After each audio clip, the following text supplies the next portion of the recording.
From atop the rainy mountains of central British Columbia to you listening around the world, this, my friends, is Spaced Out Radio. I am your host, Dave Scott, sitting in the captain's chair of SOR headquarters. We welcome you to tonight's show on our terrestrial affiliates across North America and digitally on TalkStream Live and Revolution Radio. If you want to take a listen to our archives, they are free for you at youtube.com/Spaced Out Radio. Just do me the favor, hit that subscribe button. Follow us on Twitter at Spaced Out Radio and on Instagram at Spaced Out Radio Show. Our website is spacedoutradio.com, where we have a plethora of features for you, including rocking out to Bumblefoot and reading up on Captain Shirk's SOR Newswire. Tonight's show is brought to you by Chive Charities. Help make the world 10% happier by visiting Chive Charities today. You can find them on our website. Viviane Chauvet's inspirational life story is about an advanced biological Arcturian hybrid, galactic ambassador, spiritual teacher, speaker, and interstellar conscious voice channel has touched the heart and soul of thousands of people worldwide. Viviane is the owner of Infinite Healing from the Stars and co-owner of Energies of Service, where their successful quantum holographic healing practice and intuitive consultation assists people in transmuting negative influences, reintegration, soul fragments at a multidimensional level, achieving higher soul growth, and creating significant paradigm shifts. Yeah, what a mouthful that is. But I mean, the big thing here is she is also a communicator for the Galactic Federation and works in close partnership with Lyrans, Andromedans, Pleiadians, and other interstellar delegations. She is also known as a member of the Arcturian royal lineage. Yes, Arcturians, if you don't know, are one of the oldest, most enlightened star civilizations known to this quadrant.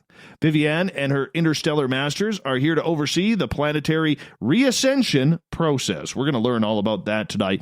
Then at the bottom of hour number 3, I will bring you the SOR Newswire, brought to you by Paranoia Magazine. Viviane Chauvet, thank you so much for taking the time to be with us tonight. How are you? I am fantastic. Thank you, Dave, for having me tonight. It's a trip. I am thrilled to be here and very happy to share this information, share energies, and a lot of joy together tonight. Me too. Me too. It's good to have you here. I have to ask you, let's learn a little bit about you, because our audience who may not be familiar with you or your work, how did you get started in all of this? What was your enlightening experience? Oh, that is a fantastic question, Dave. I'm glad your show is longer because we can talk about it for 2 hours. So just allow me to establish the foundation together for your fantastic audience. So what it means to be an Arcturian biological hybrid. So it started a long time ago, even prior to this incarnation, when I was still in my Arcturian form, when we decided to create. Oh, well, that's nice. Maybe the Arcturians didn't want us to hear from her. All right, let's get her back on the channel here, because that's not a good start. Let's go here. Hold on. Let's get her back. Apparently, we had a little bit of a snafu there. I hope her phone didn't die. That's awfully quick if it did. Awfully quick. Back. Welcome back. Did the Arcturians knock us out? Did you say something wrong this early in the show? No, it's more than that. It's possibly some interference, because Arcturian energy are very, very strong, and our presence sometimes can bring up some, interference that we needed to clear. So we did the clearer. So we apologize for this little minor interference, and we are gladly moving forward together. How about that? Are the aliens here with us tonight during this? Well, they're always here, and that depends on what alien, but we always here for my delegation, of course. Wherever I go, whatever I do, wherever I speak with, my Arcturian self and my Arcturian delegations are always with me. Always. Well, that's good to know. That's good to know. And we were just about to learn your story here. So let's learn about it. How did you become who you are? I became who I am at a very early stages. Like I was mentioning, briefly before this reset in technology is that it was a decision that was made at a point of time where I wanted to create a physical body that will contain a very high level of DNA and genetic material in order to be a very effective, clear 24/7, if you would, conduit. You got to be kidding me. You got to be kidding me. That's twice.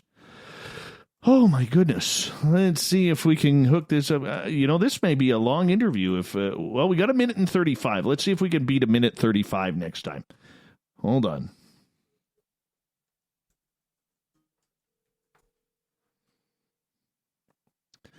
And we're ringing again. We're ringing again.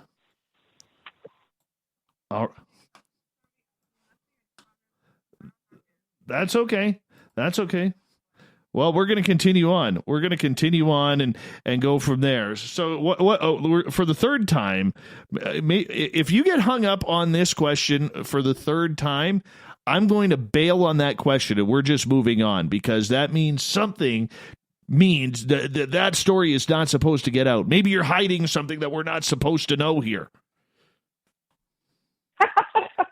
Yeah, so something else is not those who want me to tell you and let the world know. But it's okay. So what we're going to do is we're going to move forward in time.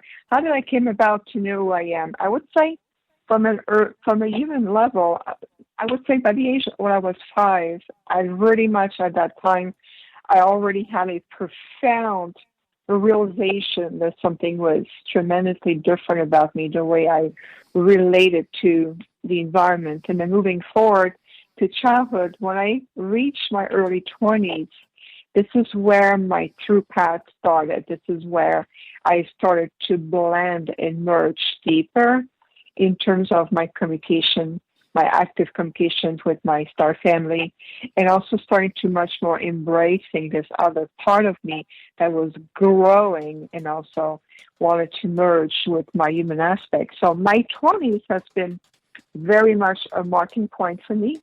And I would say my path has deepened and expanded so much. I have made leaps and bounds forward into my evolutionary ascension in my sense of becoming who I am now, and also becoming a lot more public. I started to be public about 7 years ago when I gave my first official interview as a hybrid representing a portion of the delegation of the Arcturians and also other interstellar delegations.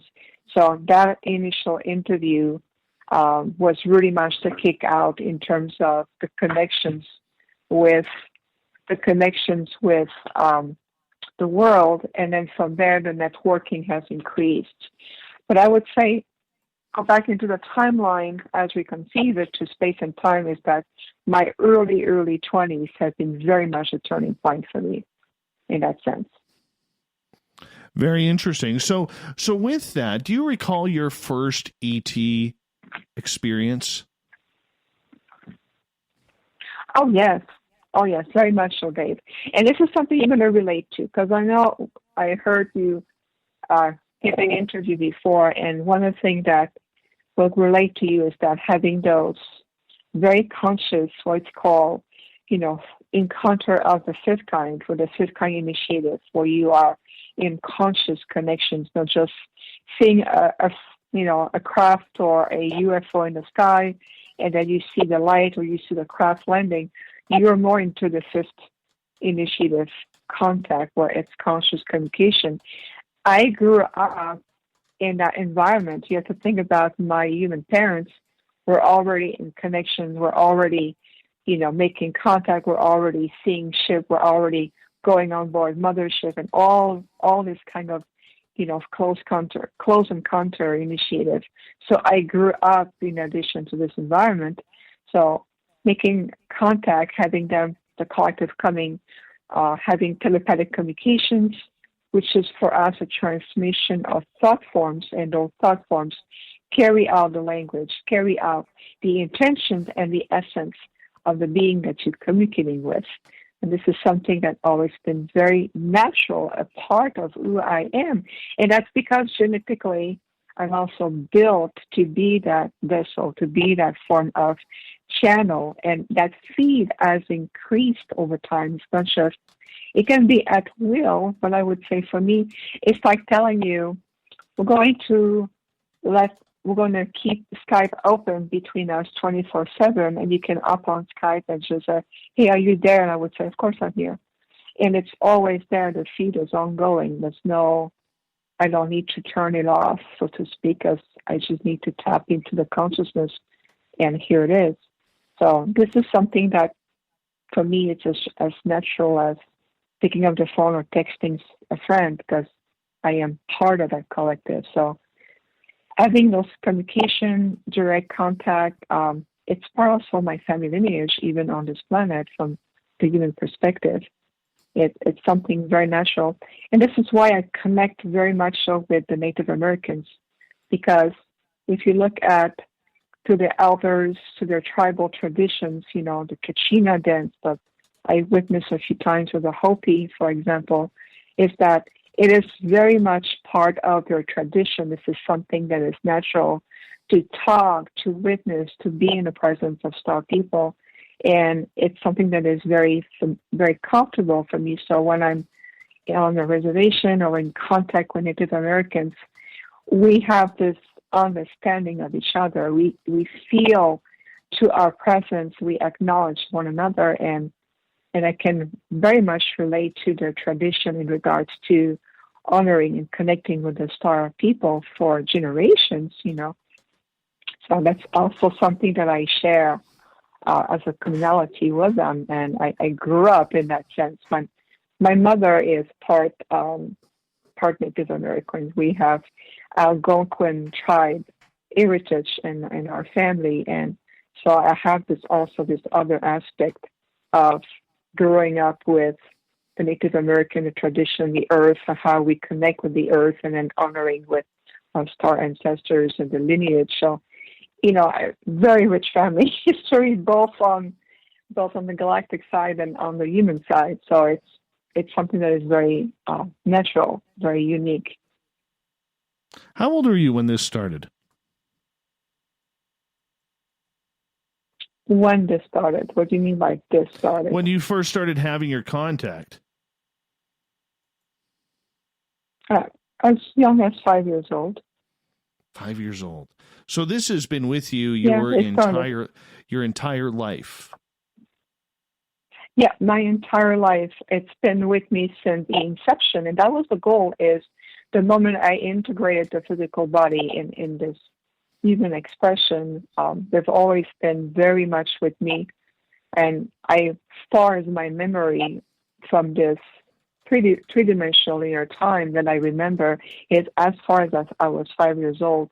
And growing up, even as a child, we would go, my family, like I mentioned, being very keen with those direct contact, connecting with the star people, having those connections. So we would go, out in the woods, in nature. We would go there to, make contact, look at the ships, and connect in that sense. So I grew up in that environment, and that was part of my childhood. So people ask me, what did you do as a child? I was like, I didn't play with dolls. I didn't play with toys that way. I would more like want to connect. And, my toys was flying saucers and ET characters and extraterrestrial little beings. And that was part of my environment. This is what I felt more comfortable evolving during that energy, rather than doing 3D games that I didn't find appealing or logic.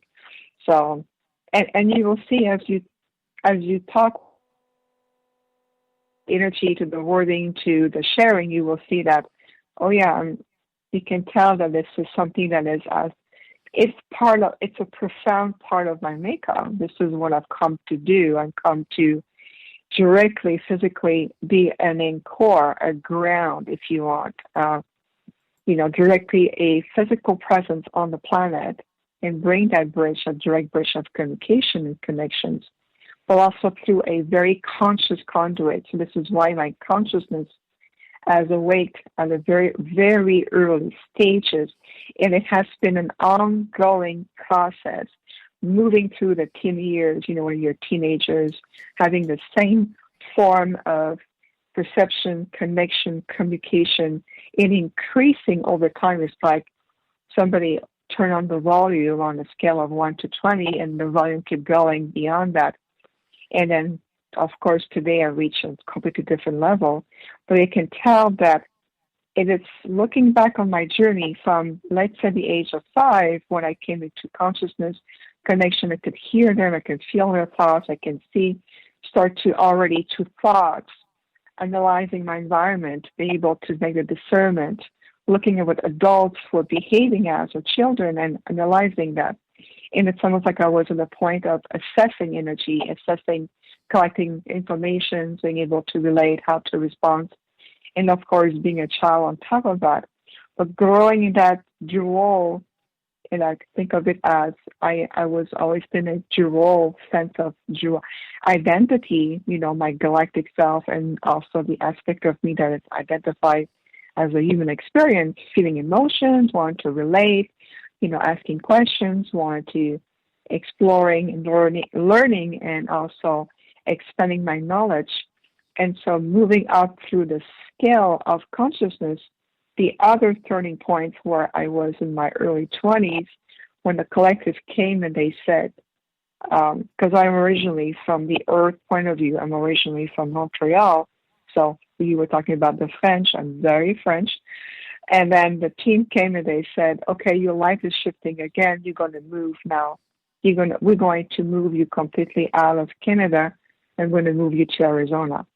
So that process took a few years to manifest, but they were very keen in terms of, we need to bring you in a place in the grids of the earth. When the grids is very ancient, it's going to help you to activate and receive the next level of downloads that you need to do in order to activate the next set of gifts, the next set of skills, and what you're going to be doing moving forward in the world. So, and when I arrived to Arizona, I followed their lead because I left everything behind. I have an entire life there in Montreal. I completely left everything behind and moved forward and landed in Arizona. And I can tell you that it really triggered me and the downloads I went through in 2007, I went through a complete brain download. My brain function completely shifted, my body completely, they reattuned my nervous systems. I went through a complete download. It took me a month to completely integrate that download. 2007 was huge pivotal time for me. And then from there, I was able to hear and connect with my delegation a lot more clearer. And then, of course, the other part of delegation with the Galactic Federation, with our Council of Elders, working closer with the Andromedans. And then later on, the Lyrans came back. And it's, you can tell that I call it my galactic network has expanded tremendously over the last few years. But it has to be done by a certain sequential of evolution I was undertaken. So from, childhood, early 20s, and then moving to Arizona, and then getting to the reset 2007, you can tell that there was a very, very sequential timing in terms of how I was evolving, and my timeline was also evolving. And then I also attracted different other function. I started to attract more attention to the negative side, the dark side, getting more interested in me. They were very, very interested in my DNA. They wanted me to be part of their team. And so that was the other aspect of the coin. I have to learn to counteract and get more assistance and help with that. So it's been a very, very interesting journey, Dave, and very rich, so many levels, such a multidimensional level. We do so much work off planet, a lot of work on planet, plus adapting to human life. And I always tell my team, this life on this planet is fascinating. It's just, it's very complex. At the same time, it's fascinating. It's beautiful. It's, right. The level of learning here, it's off the chart. Very much so. We're going to get more into your ET contact and the healing aspect of everything as we continue on in the show tonight. But I do have to ask you, in regards to your age when this started, and we only got about 2.5 minutes before we got to go to break. Okay. What aliens came to you first? Who did you see? My Arcturian family. They've always been the first one. You have to think about, if you start to understand the true essence of who are the Arcturians, not just what's been written about them, but what is really to get to know them and having a very experiential contact with their essence and their consciousness, they will always be the first one to connect with me, protect me, always been there before I enter the embodiment, before my soul integrate the physical body, during the process of birth and the moment I came back on the planet. They are with me every step of the way until my mission is done and I leave the planet. It's all part of the agreement. So they were, and they shall always be the first one for me, because my Arcturian father has assigned a very concise group of Arcturian delegation, if you want, a team that are assigned to me for my Earth mission, and we are together in synergy. It's always there 24/7. Even when I sleep, they are Arcturians in my room watching over my physical form. And when I wake up, when I do, everywhere I go, we are functioning within a collective, even though I am an individual in the human form, mostly in the human form here on this planet. So, yeah, all of this to say, yes, they were the first one. We've got about 45 seconds before we need to go to break. Viviane Chauvet is our guest tonight. Do you regret your contact? Because a lot of people don't know what it's like to live a normal life without it. Do you regret the way you grew up? Of course not. No, I do not. Well, that's good. No.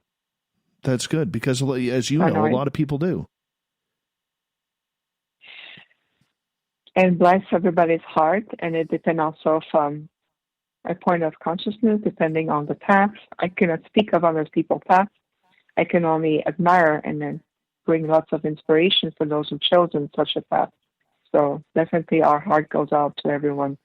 Absolutely. Viviane, I'm going to get you to hold on right there, because we're going to step out for a break here at the bottom of the hour. Viviane Chauvet is our guest tonight. Healing from the Stars.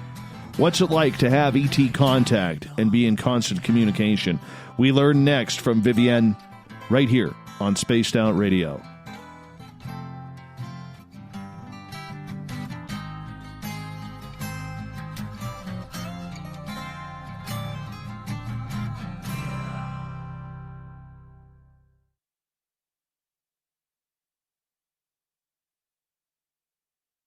Hey, space travelers, this is John Resig, founder of the Chive and Chive Charities. If you know anything about our website, you know we like to do things a little differently. We're not some faceless organization collecting money for a nebulous cause. Our donor dollars go directly toward life-improving items. Then we give those items directly to an underdog who needs it most. To become a donor with Spaced Out Radio's official charity, Chive Charities, just go to chivecharities.org/donate. From the heartlands of Canada to beards around the world, we know how to take care of you. Fill your follicles with the Mighty Moose Beard Oil. All our oils and balms are handmade and 100% natural ingredients because we care about your beard. And hey, use the promo code SOR2019 and get your Mighty Moose Beard Oil today. You can check us out on our website, mightymoosebeard.com.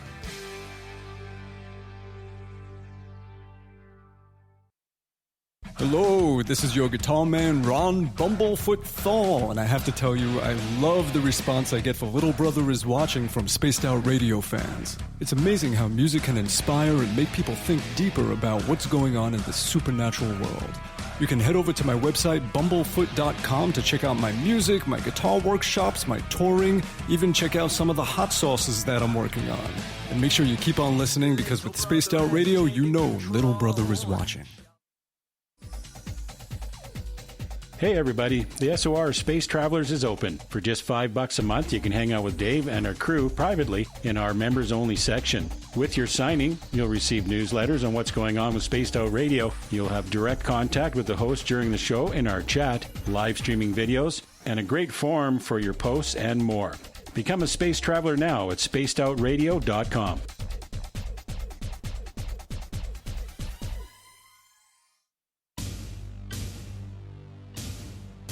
You wanted new SOR gear, and now you can have it. The SOR Vault is fully stocked with t-shirts, hats, hoodies, mugs, and everything in between, with great logos for you to choose from.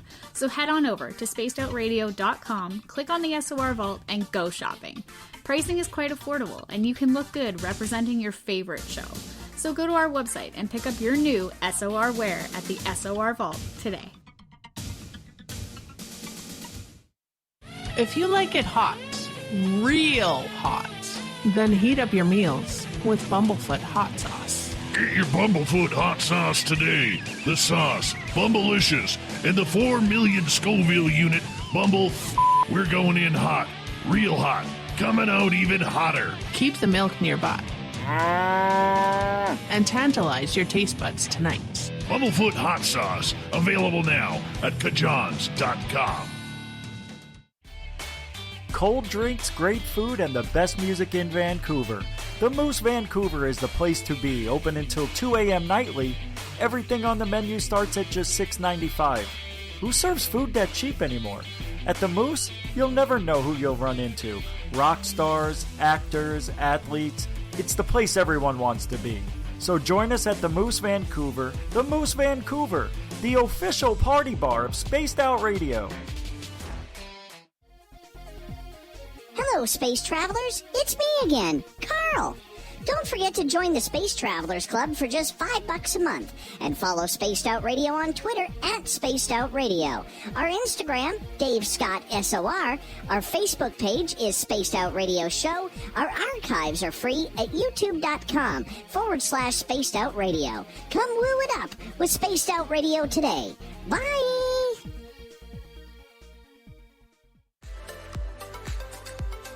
Are you looking for great advertising value for your company?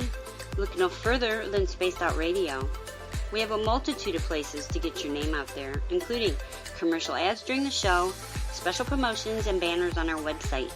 Our audience is proven to support the companies that support our show. We can make your budget work for you. So for more information, please contact us at sales@spacedoutradio.com. At spacedoutradio.com, we are keeping you up to date on all the news with the SOR Newswire. Captain Shirk leads the team that is bringing you the news of the day and exclusive stories on everything paranormal and supernatural. It's free to read, it's updated daily, and it's right there for you. The SOR Newswire is a one-stop shop for the news of the day.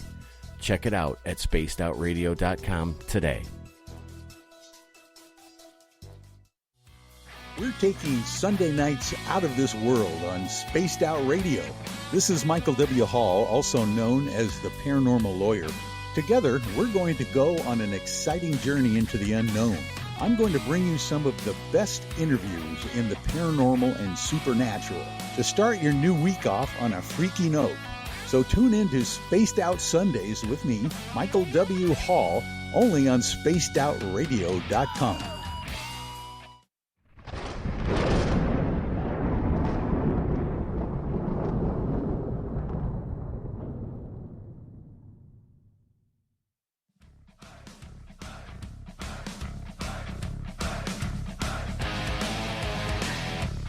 Welcome back to the second half hour of Spaced Out Radio. Tonight, I am your host, Dave Scott, sitting in the captain's chair of SOR headquarters. Thank you so much for each and every one of you joining us wherever you may be on this beautiful planet we call Earth. I want to remind all of you that if you've missed portions of this show or others, you can check out our free archives by going to youtube.com/Spaced Out Radio. Just do me the favor, hit that subscribe button. Our website is spacedoutradio.com, where we have a plethora of features for you, including rocking out to Bumblefoot and reading up on Captain Shirk's SOR Newswire.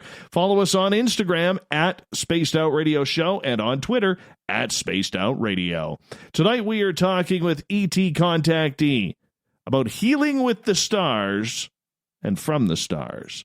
Viviane Chauvet is our guest. I got to meet this lovely lady down in San Francisco earlier this year at UFOCon.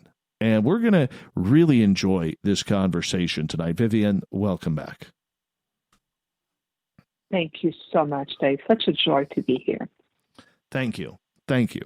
I have to ask you, what's it like being in contact with so many different extraterrestrial species? That's a great question. In my experience, it's wonderful, and I'll tell you why.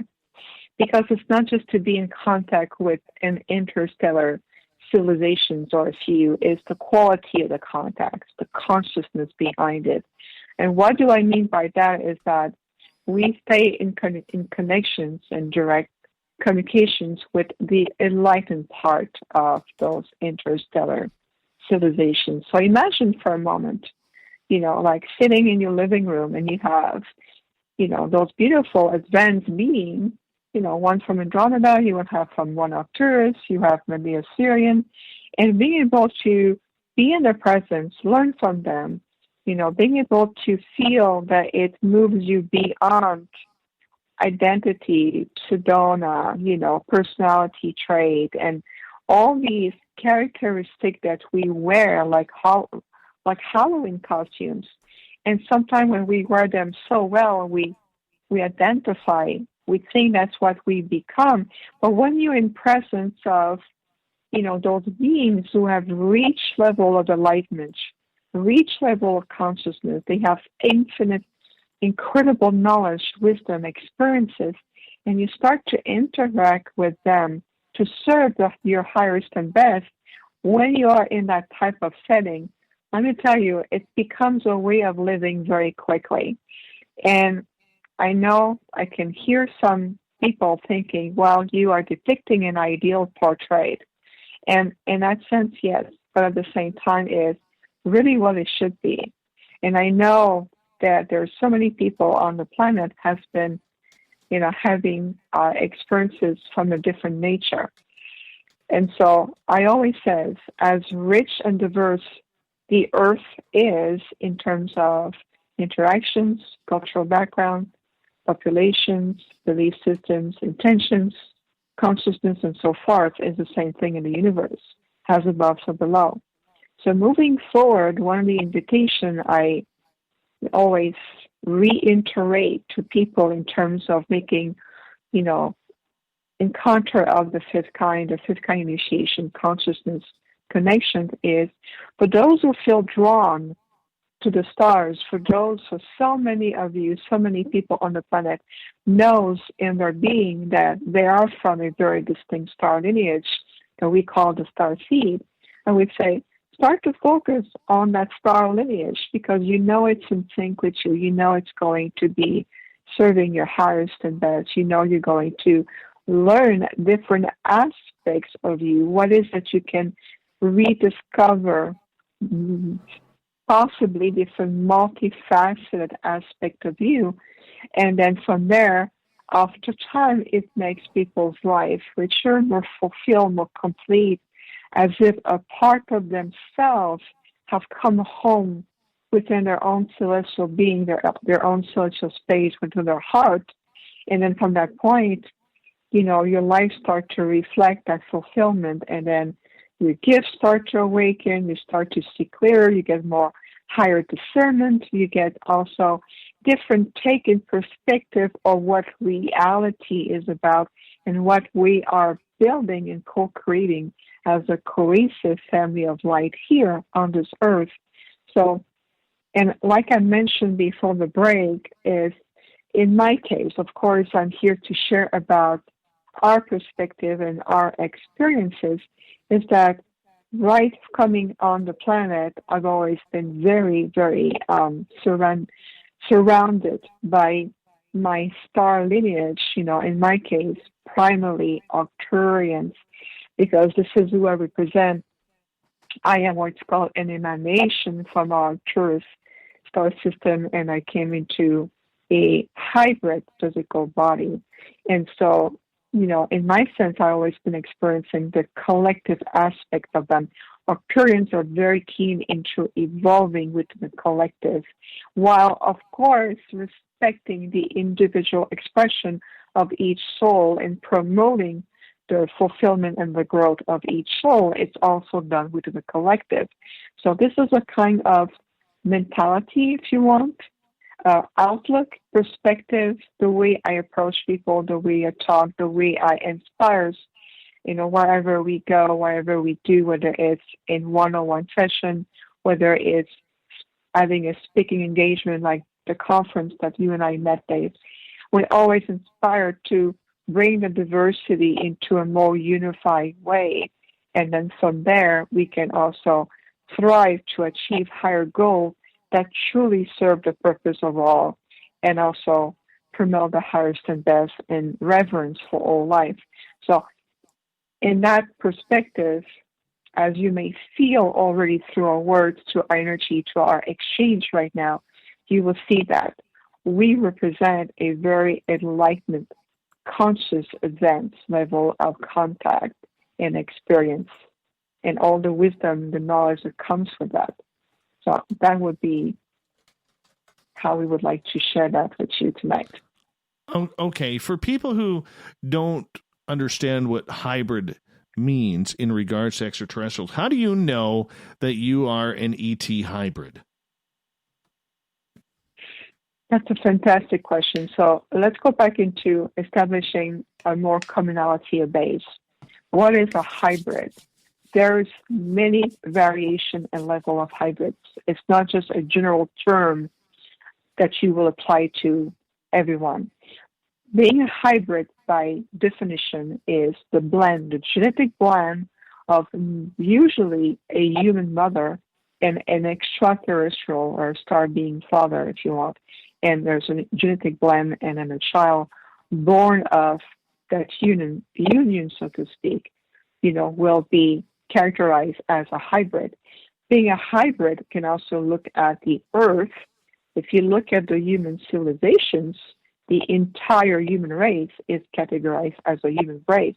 And what does it mean is that we know that through the true archive, the true history of the Earth, that the early stage of the human development has been so many DNA manipulation, DNA in genetic manipulation from different star systems that's come on the Earth to bring their aspect of their strength and then mixed with the DNA of the human. So everyone carry at the DNA level some form of star lineage or extraterrestrial origins.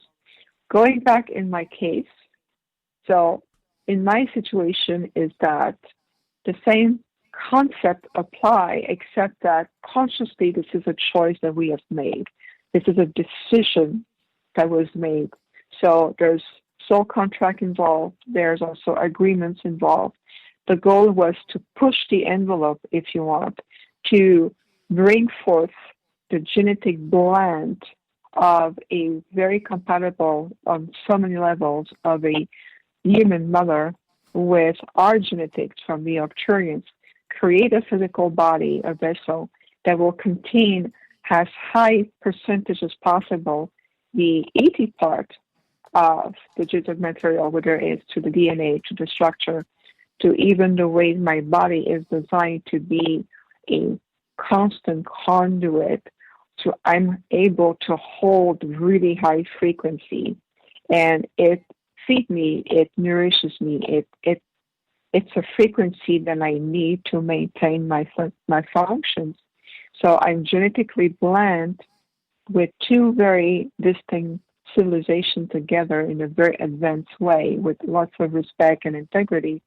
And even to my DNA is designed to be a very attuned antenna, if you want, or receptors that allows me to be in constant connections not just through platforms or telepathically, is I'm still part of the collective of planet as I am here on this earth because of the way genetically I'm built. So we really push the envelope because technically this kind of body or this type of physicality are not designed to sustain such heavy gravitational pull of a planet that's still existing and vibrating on the third-dimensional reality. And even when we talk about the fourth dimension, it's still too low because your currents come from a higher frequency, higher realms.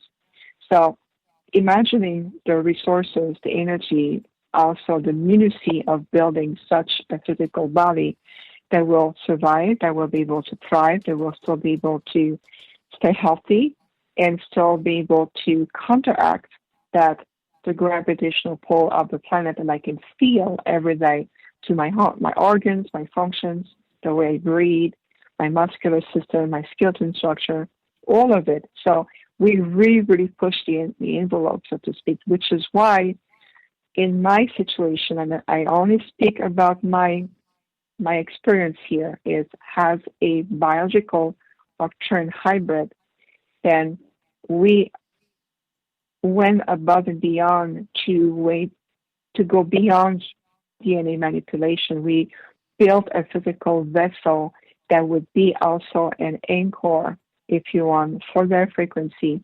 So I can also work with the grids of the earth. So I can also, help to accelerate the paradigm shifting on the planet, all in alignment with the ascension process.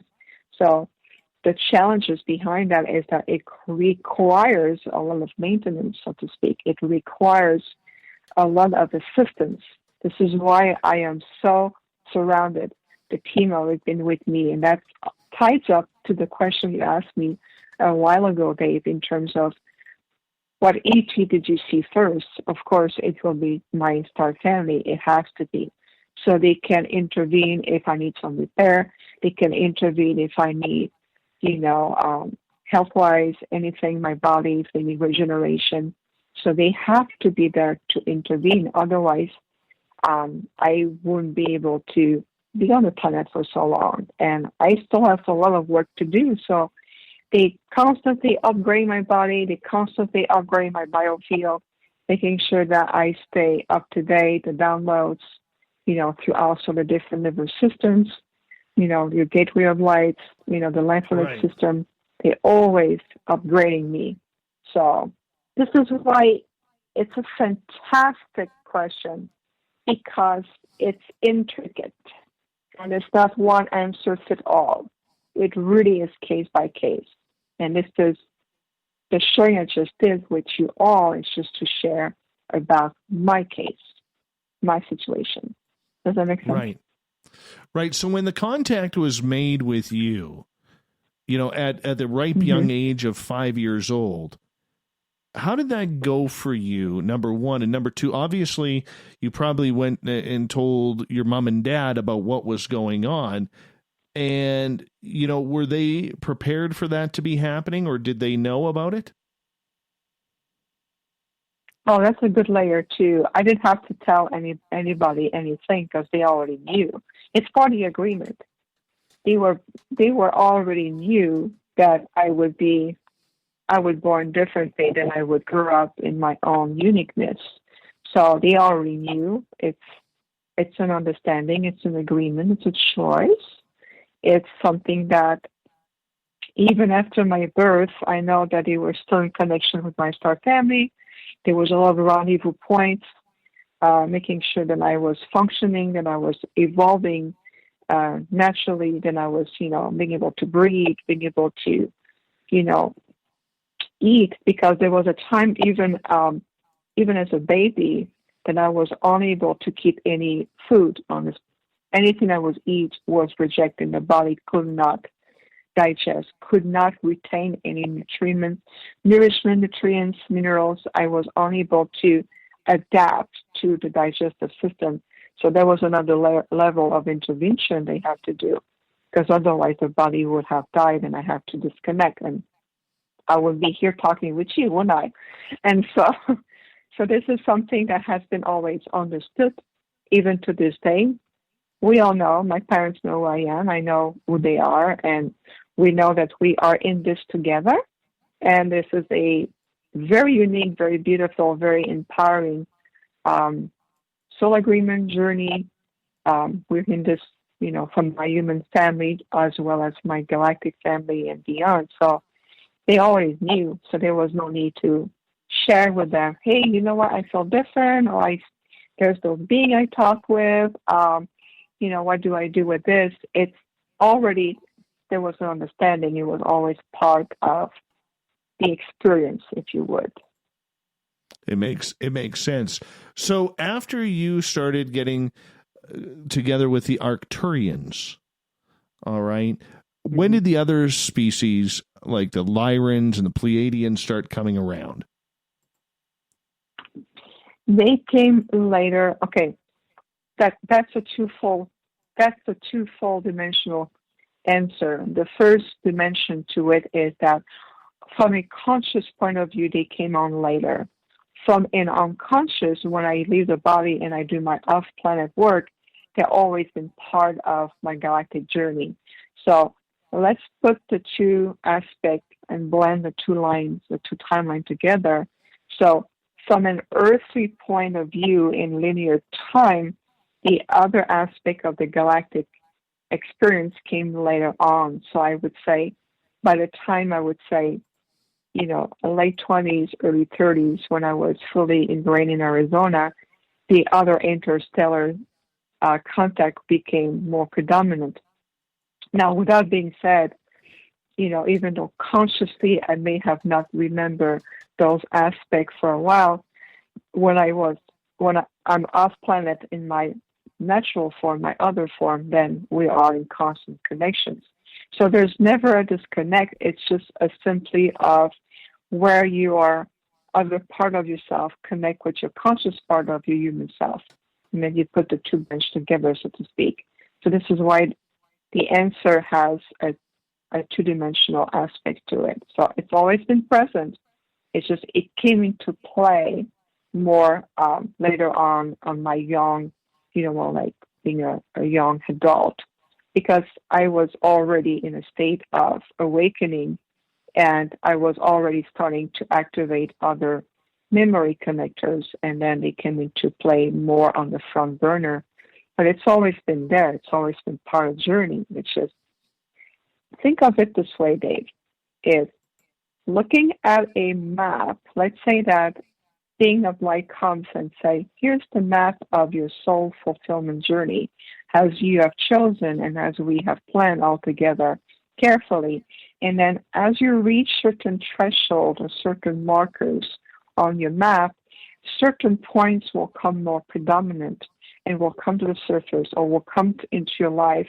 And you would say, well, at the point of, let's say when I was 25 on my timeline on your map of life, then these beings came and started to interact with me.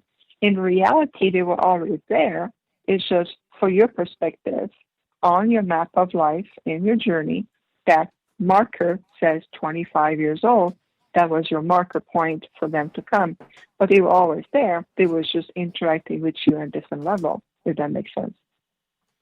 But how do you recognize the signs when the aliens are trying to get a hold of you? I mean, it's not like they just ring your doorbell and say, hi, we're here. How are you? Thank you for allowing us in. Can we have a discussion with you about our Lord and Savior, Jesus Christ? It doesn't work that way. I find one of the things I love about being in the human form is the humor. Oh, thank you for making me laugh. This is delightful. Well, they always say, be mindful of what you're wishing. We might as well ring a doorbell because we've done that before. I've seen them waving at the window to my living room as I'm taking off to go to work, and I see them waving at me like, okay, remember, we're here. So I want to bring that a little touch because that could be also the case. So let's go back now into an in-depth answer on that. And you have to forgive me, Dave, and everyone listening. One of the things I've been working on is developing my sense of humor. So I'm like Spock when it comes to humor, so bear with me. Just smile and just pretend I'm funny, even though it's not funny, but just bear with me. I'm working on it. So how do you know? How do you recognize aspect of communication, making contact? So again, it depends on what level of consciousness you are connecting with. I'll give you an example. I have this beautiful client, I won't say the name. She's also located in Canada. So working together in opening her consciousness, opening, different aspects of her. And at some point of time, our star lineage started to become more predominant in our life. And what happened is that we would tell this person what they're telling us from our collective to yours is that you have reached a point of emotional maturity and also where you are much more ready, even in consciousness, to welcome them back into your life. And the person says, yes, I have no fear. I'm ready for this. So one of the first things in that situation that her star family did was to bring what's called contact on the first level. They start to put the little light ship in the sky. And the person recognized, okay, I see you. Then came back to me, said, now that you acknowledge the connections, acknowledge the consciousness of the occupant of that craft instead of focusing on the craft itself.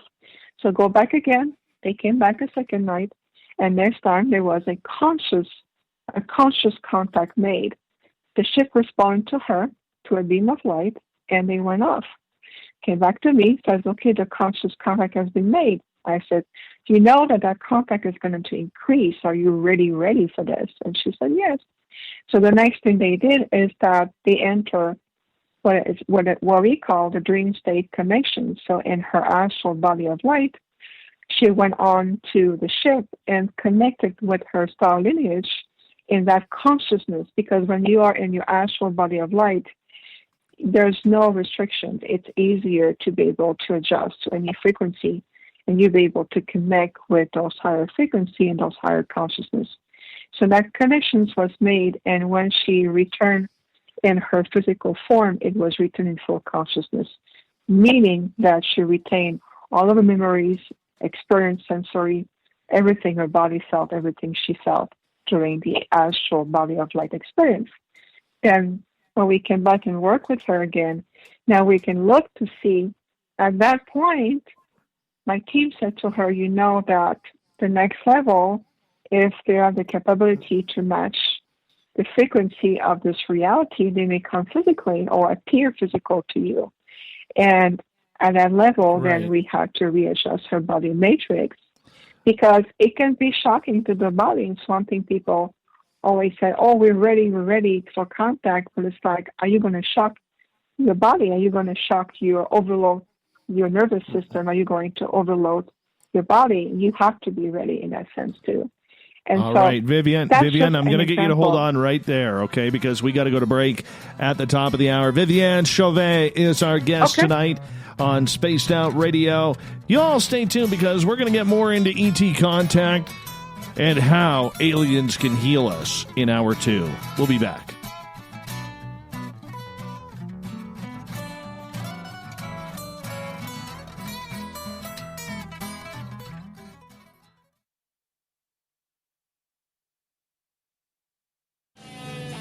Outside. I'm feeling a little spicy tonight. What to do? Why not get Bumblefuck? 4 million Scoville units of pure hard rock. Bumblefoot hot sauces come in 3 flavors. The burning Bumble. Tone it down a bit with Bumblicious and throw the sauce on everything. Spice it up. Bumble me, baby. Bumblefoot hot sauce. Get it today at kajans.com. Are you an experiencer of something strange that can't be explained? Do you want help finding out what's going on? I'm Ryan Stacy, head of the Experiencer Support Association, otherwise known as TESSA.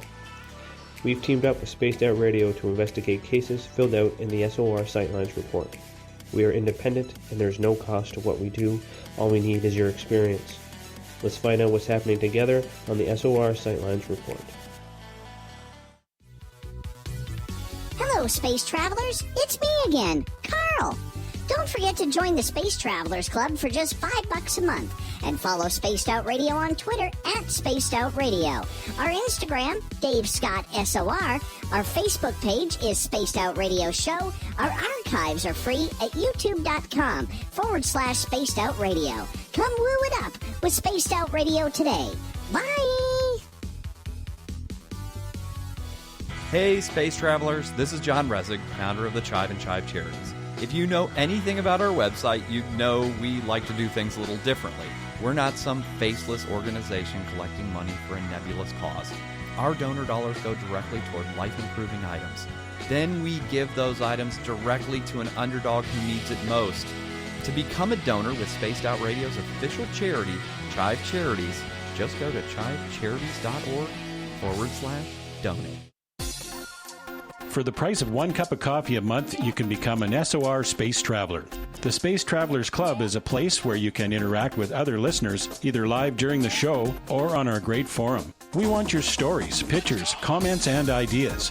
You'll get live video streams, exclusive content, and be a part of our newsletter. Stay in touch with everything SOR. The Space Travelers Club is just $5 a month at spacedoutradio.com.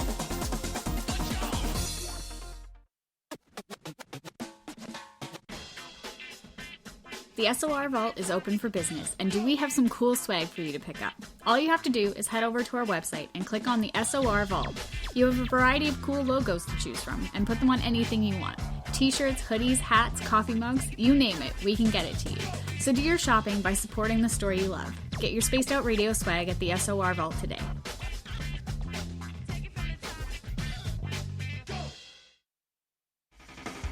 The party is always on at the Moose Vancouver. The Moose Vancouver is where you want to be when visiting Canada's West Coast. Open until 2 a.m. nightly, the Moose cranks up the rock while serving some of the best rated food in the city. The menu starts at $6.95. Why party anywhere else in Vancouver when the Moose is right there? Get your horns up and rock with the Moose, the official party bar of Spaced Out Radio. Hi, this is Amber Beckrud, and I want to invite you to subscribe to our YouTube channel where we store all of the SOR show archives for free. And as an added bonus, every 2 weeks I'm posting brand new content on Cryptid Tales, where I will get into some of the spookier legends and folklore from around the world and tell the stories that go with them. Find us at youtube.com/spacedoutradio and check out Cryptid Tales today. Drop a comment and let me know what you want to hear. See you there.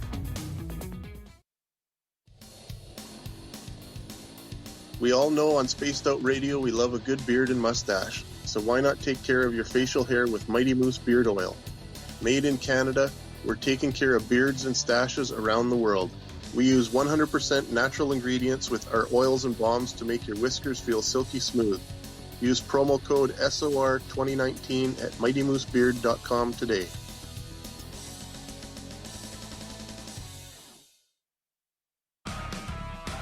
Get your horns up with me on Spaced Out Radio. This is Ron Bumblefoot Thal. Come tune in to SOR where you can hear me rock out with Little Brother Is Watching, the official theme song of Spaced Out Radio. And then come on over to bumblefoot.com where you can find out about my tour schedule, my music, and everything else. Bumblefoot.com keeps you up to date on what I'm doing and the best way to stay in touch with my music and music camps. Sign up for my newsletter at bumblefoot.com and remember, Little Brother Is Watching. We are scouring the world for the most intriguing stories of your day. Take the time to read up on the SOR Newswire, where our team, led by Captain Shirk, will deliver to you some of the best paranormal and supernatural news, along with some stories that will blow your mind from the weird to the wacky. It's the news outside the news that piques interest, and that's what we're looking to deliver to you. The SOR Newswire, only at spacedoutradio.com. Are you intrigued by Paranormal Talk Radio? You'll love the new Paranormal Radio app from TalkStream Live. You'll find a great selection of talk shows covering UFOs, ghosts, strange phenomena, and much more. Download the Paranormal Radio app now and start listening to the very best in paranormal talk entertainment, including the network you're listening to right now, the Paranormal Radio app, free in Google Play and the iOS App Store.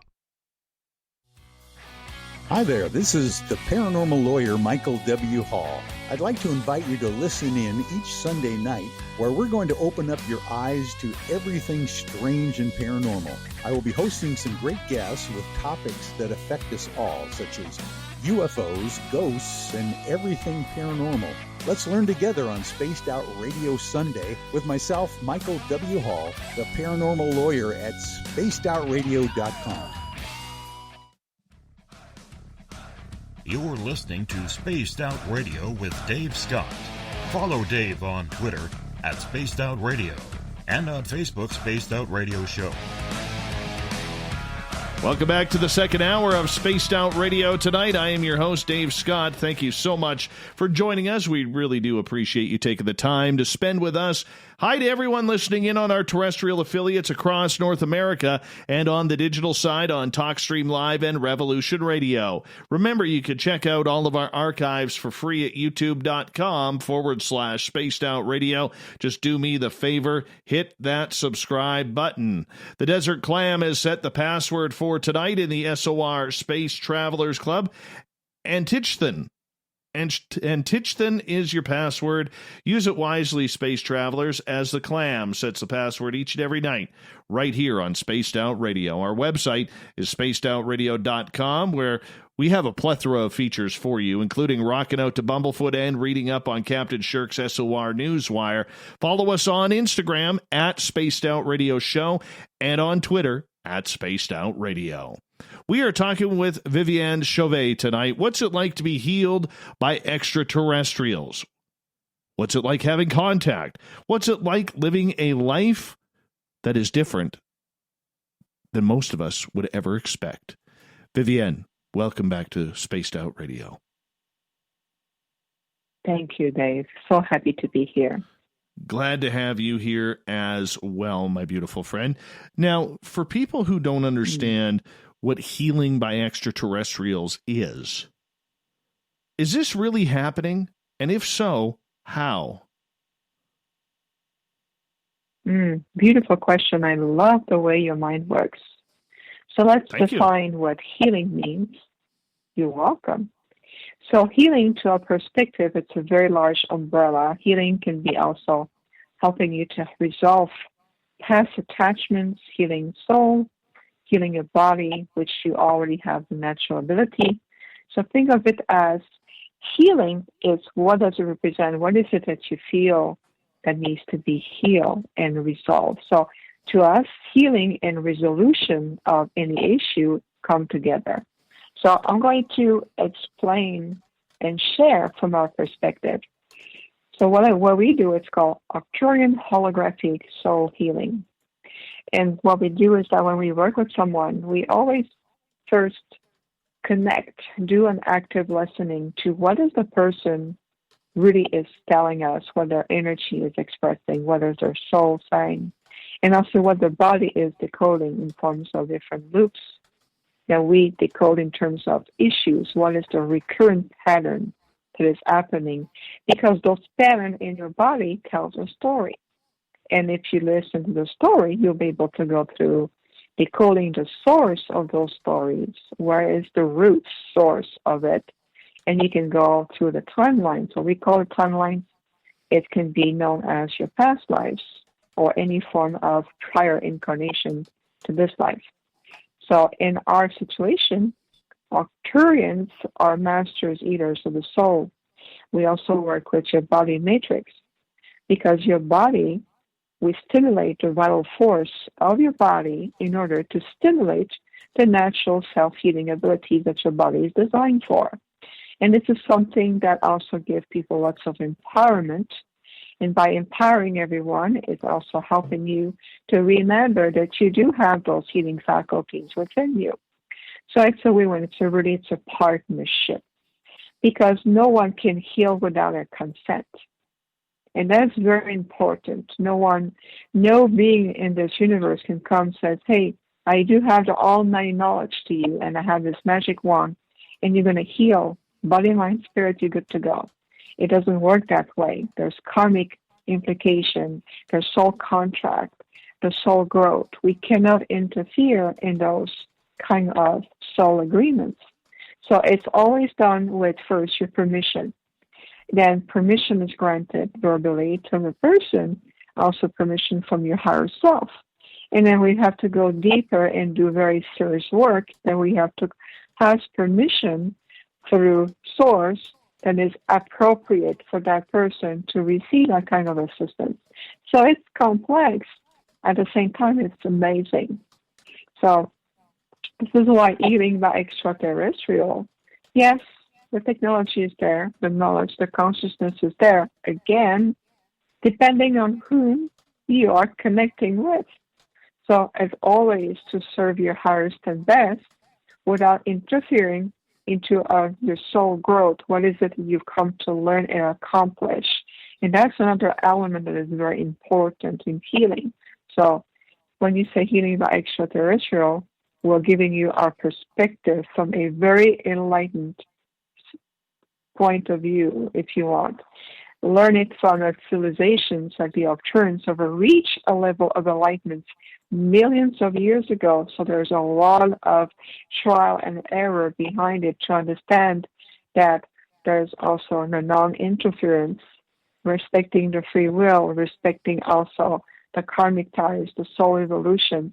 So there's multiple layers that needs to be taken into account when we call a healing and what it's going to represent. Healing can be also just the liberation or setting a soul free from the attachments of different past life, for example, or different aspects from their multidimensional self. And as a result, it creates a space to liberate all the energy of those who are attached to it. So it's fascinating, it's beautiful, it is possible, and it's done with that type of integrity. So always keep in mind that your permission is needed, and also we have to look that there's a non-interference in terms of what needs to unfold for a soul. There's certain issue that some certain human beings go through, like Alzheimer or other very serious, what we call issues, that can be set up by the soul, and the soul will come and says, you cannot interfere in what I need to learn. So permission denied. And that is that the case, we will say, in that situation, we are not authorized because the karmic are going against universal laws. And so when you do healing, so to speak, which is a very big complex umbrella, and this is just not Reiki or energy work or chakras, this is go beyond that. You have to see, am I really serving the highest and best of that person and giving that person the empowerment to continue to be able to heal their lives and continue to blossom and really flourish. So that would be our answer in that type of healing. All right. Well, how do the aliens choose who gets healed and who doesn't? Because there's a lot of bad crap going on this planet, from COVID to cancer and everything in between. There's a lot of healing that needs to be done. And yet we still have a lot of issues and not enough people getting healed by our extraterrestrial friends. We appreciate that. However, with lots of love, we would say this is a misconception.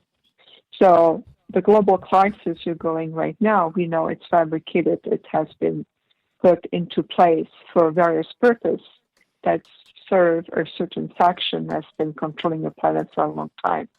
So if you look beyond what we call the chaotic waves that's going on, right now your planet's going through a very retractive time. I feel like we're getting into isolations. We're going feed into fear of people dying. A virus has been introduced, restrictions, resources, and so forth. You have to get into a higher alignment and ask different part of you, what is it that is truly behind it, and what is the true meaning? What is the truth behind going this planetary crisis? This is something at the soul level that many of you have prepared for, because your planet is going into what's called a momentum in light. You're reaching a tipping point. This tipping point of the light that many into the spiritual movement or different level of conscious movement call the age of the Aquarius and so forth. the labels are of no importance. What's important to recognize is that you're moving into a major purging, a planetary purging on the planet that is absolutely needed. You're moving into major breaking points, turning points onto the planetary timelines and where you are moving and evolving as a civilization.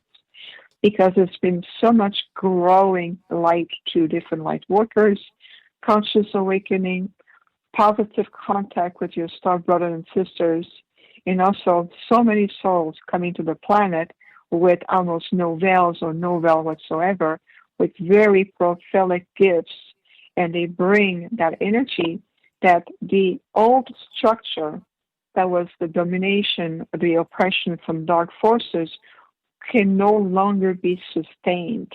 And that other faction knows it so well. So what do you do? So let's give an example that everybody can relate to, shall we? Let's say that you are a king and a queen, and you come from a very long bloodline royal lineage, and your lineage has been in control of the mass majority of populations. You have kingdom in different countries. You have control over the currency, resources. You are in control. Things are good for you. But at the same time, the very few will control the many. So over time, you will know that your dynasty, in that sense, it's coming to an end. What do you do as a ruler? You will do everything in your power to come up with very ingenious way to keep your ruling, to keep going, to keep the control. What do we do? Separate the population, create a phenomenon of fear, create also stimulate the people through the world to retract to their primal instinct instead of motivating people to move into a higher form of connections. We're not going to tell people, hey, trust your intuition because you're divine. You have the power to heal yourself. You can uplift your environment. You can co-manifest everything that you need. No, you're going to move into manipulation, fear, primal energy, to retract and revert to instinct. So conquer and divide, that would be a good strategy. We've seen that throughout history. So that's exactly what's going on, is that those very ancient illusionary structure of enslavement, oppression, and those old structures need to come to a conclusion because of where we are moving into this momentum of light. Ready or not, we're moving in that direction. We already see the timeline changing on your planet. Those who have chosen and embrace who you are, your gift, you come here in service to the light. You've come here to be representative, ambassador, speakers, experiences on behalf of many other very advanced civilizations, realms of light. There's many angelic beings on the planet in human form. You've come here with a very, very specific purpose. Do you really think that the dark forces can hold any longer? They cannot. So what you are seeing right now, it's the healing that you're referring to, Dave, is the healing that is pushing the ascension that so many generations of star seeds, light workers, hybrids, star people, angelic beings, human beings together have come to prepare. So what's coming onto the planet? It's coming the counterpart, the counter answer of that contraction wave, of more of that wave of light coming in. So the dark forces understand and what they have created on purpose, like a ruler holding on to his ruling kingdom and being in power and control. What they're doing is that they're manifesting whether they want or not. The counter response to that contraction, to the negative wave we're in, that purging wave. So the counter response is this bigger wave of light that's coming to your planet, and it's coming. And everything is balancing itself. So the healing, the assistance that Everyone is receiving. If you look throughout your Earth history, not from the books, not from the manipulation information you've been receiving and teach in school, if you look at the true archives of the Earth, listen to her pulse, look at the markings on the planet, on the sacred site, the crop circle, the decoding, people who know the knowledge, they feel, they understand, they come to reveal that information. You know that the level of assistance that this planet is receiving is unprecedented. It goes beyond and beyond, above and beyond. And so the umbrella of, why don't you come healing us? You're not victims. You're masters. We're only here to show you an aspect of yourself, of future self, that we wish you to activate now so you can embody that. We're here to assist you to be the powerful you that you are, not to save you. And that's something that we need to get out of the mentality. You need no savior. You're here as a response to the process. And so right now, on the global level, we all individually and collectively redefining our interactions with each other. We are rebuilding the structure, the societal archetypes, any form of belief systems that has been implemented over time. Your core values are changing. How you feel about yourself, how you connect with others, how you perceive life. What is your place on the planet? How do you apply your place? Are you contributing more to the light, or are you feeding the fear? How are you utilizing your gifts? Your gift is the gift of thoughts, your intentions. The gift of your thought combined with your emotions produce a seed of activation that will produce this result of what you manifested in that sense. So where are you investing your time and your energy in? Feeding into what the rulers want you to believe so they can contribute to their cause? Or are you sensing and utilizing higher discernment to perceive and see beyond those chaotic waves and look beyond, deeper into the ocean of what really is manifesting on the planet? So those also, it's part of what we call healing. You see how the dots are connecting? It's phenomenal. I can see that, but do they choose, as we got about 5 minutes to go here before we go to break at the bottom of the hour, Viviane Chauvet is our guest tonight, do they choose whom gets healing? Because it seems like there are certain people out there, and I've met a couple of them, our Keith Andrews who comes on this show, Chris Bledsoe who's been on this show, other people who have major ET contact seem to be getting these healing messages that clear their bodies from everything from the common cold to things like arthritis and other diseases and problems that we have health-wise, and it just seems a little unfair that, there's many people out there who, could use it. I think of children with cancer. And when I was a kid, I was in Children's Hospital and had to be in near a child cancer ward. And it was one of the most horrific things I've ever seen. So, I mean, that's what I don't understand about it, is the picking and choosing.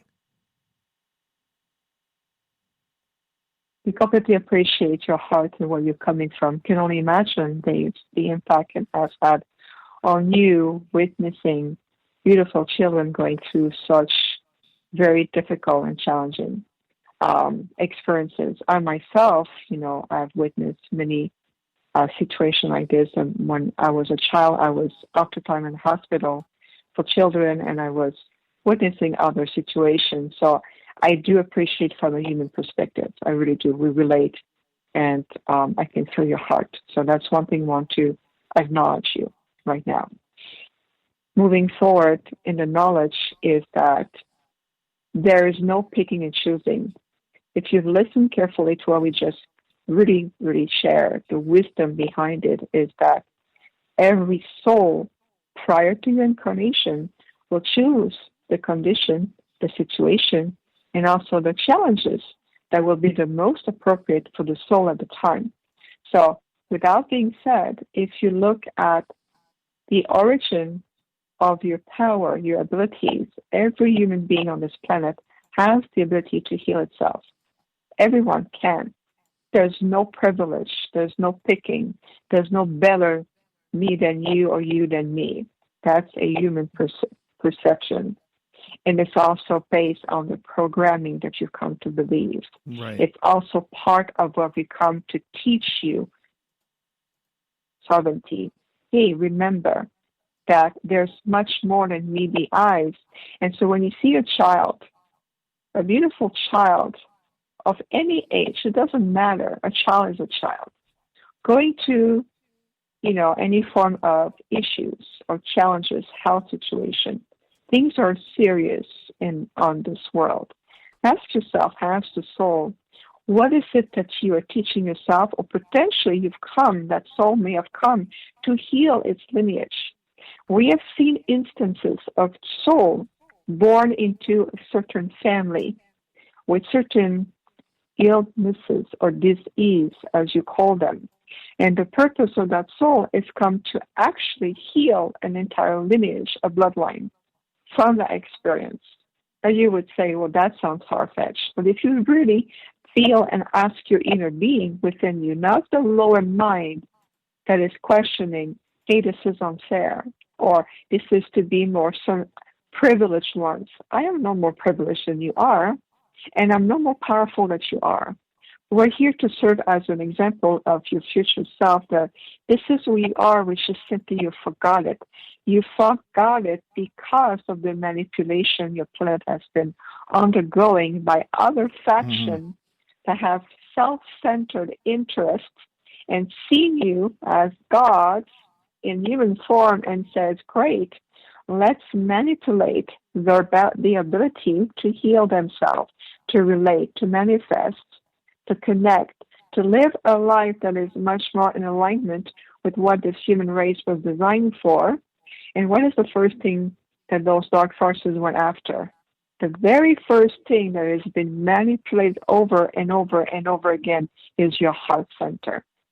Because to your heart, you will recognize the self-master within you, and then your body will be in full connections with yourself, full force, vitality, energy, activating your chromosome of youth and vitality within your body to your chromosome, to the chronos of your body, and being able to say, okay, this loop or this decoding to a recurring issue that you call, I have a cold, I have a fever, I have allergies.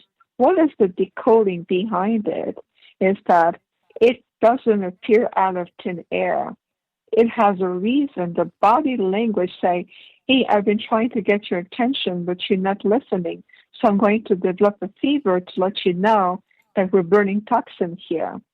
And so your emotional field is so overworked, so overstimulated, that it will create what we call Viviane, hold on right there, because we're going to continue this conversation right when we get back. Viviane Chauvet, Alien Healings, continues right after this on Spaced Out Radio.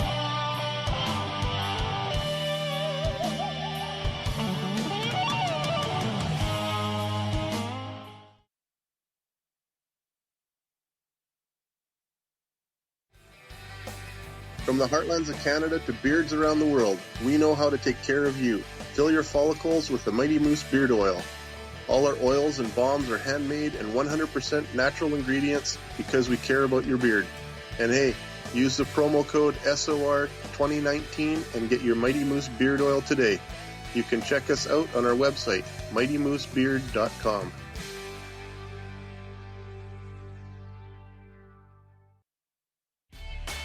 Cold drinks, great food, and the best music in Vancouver. The Moose Vancouver is the place to be, open until 2 a.m. nightly. Everything on the menu starts at just $6.95. Who serves food that cheap anymore? At the Moose, you'll never know who you'll run into. Rock stars, actors, athletes. It's the place everyone wants to be. So join us at the Moose Vancouver, the official party bar of Spaced Out Radio. we're adding to the entertainment online for Spaced Out Radio.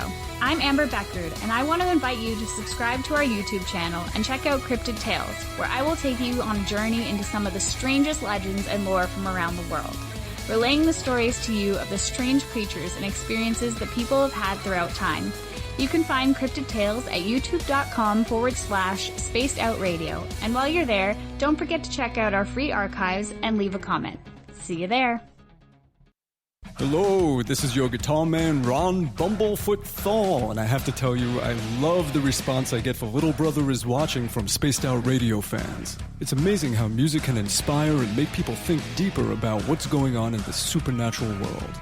You can head over to my website, bumblefoot.com, to check out my music, my guitar workshops, my touring, even check out some of the hot sauces that I'm working on. And make sure you keep on listening, because with Spaced Out Radio, you know Little Brother is watching. At spacedoutradio.com, we are keeping you up to date on all the news with the SOR Newswire. Captain Shirk leads the team that is bringing you the news of the day and exclusive stories on everything paranormal and supernatural.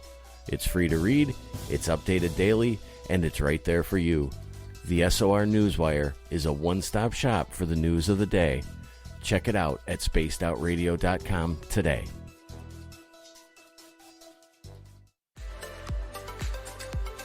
Are you looking for great advertising value for your company?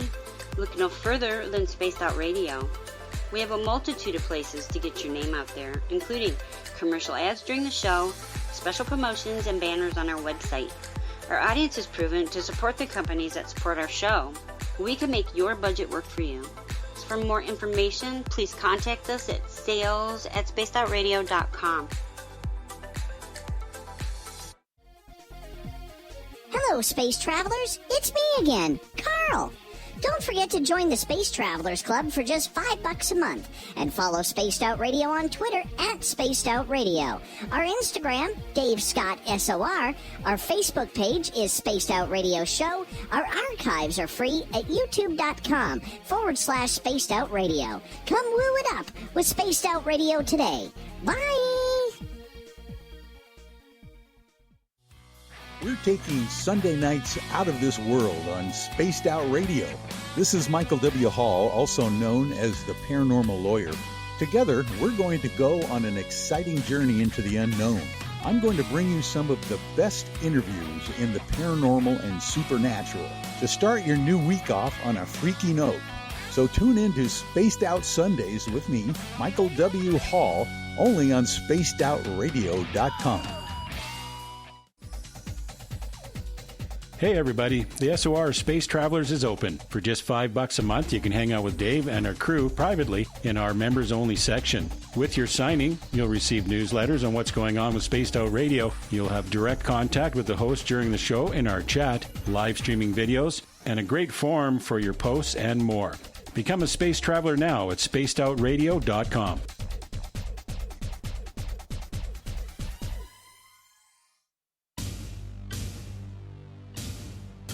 You wanted new SOR gear, and now you can have it. The SOR Vault is fully stocked with t-shirts, hats, hoodies, mugs, and everything in between, with great logos for you to choose from.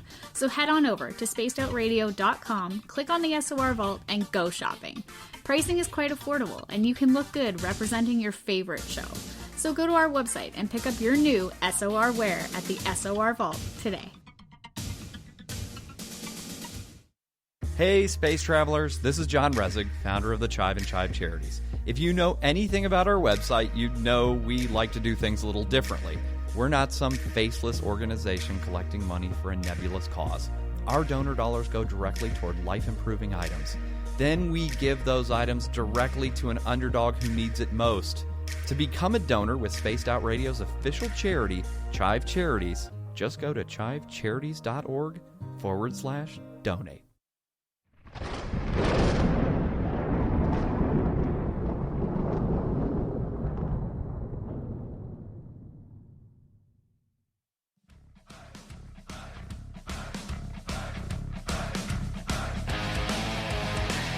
We pass the halfway point of Spaced Out Radio tonight. I am your host, Dave Scott, sitting in the captain's chair of SOR headquarters. Thank you so much for choosing to spend your evening with us, we want to remind you that if you missed portions of this show or others, you could check out our free archives at youtube.com/spaced out radio. Just do me the favor, hit that subscribe button. The Desert Clam? Well, we'll get to his password later because I shouldn't have said that. But either way, we'll continue on here.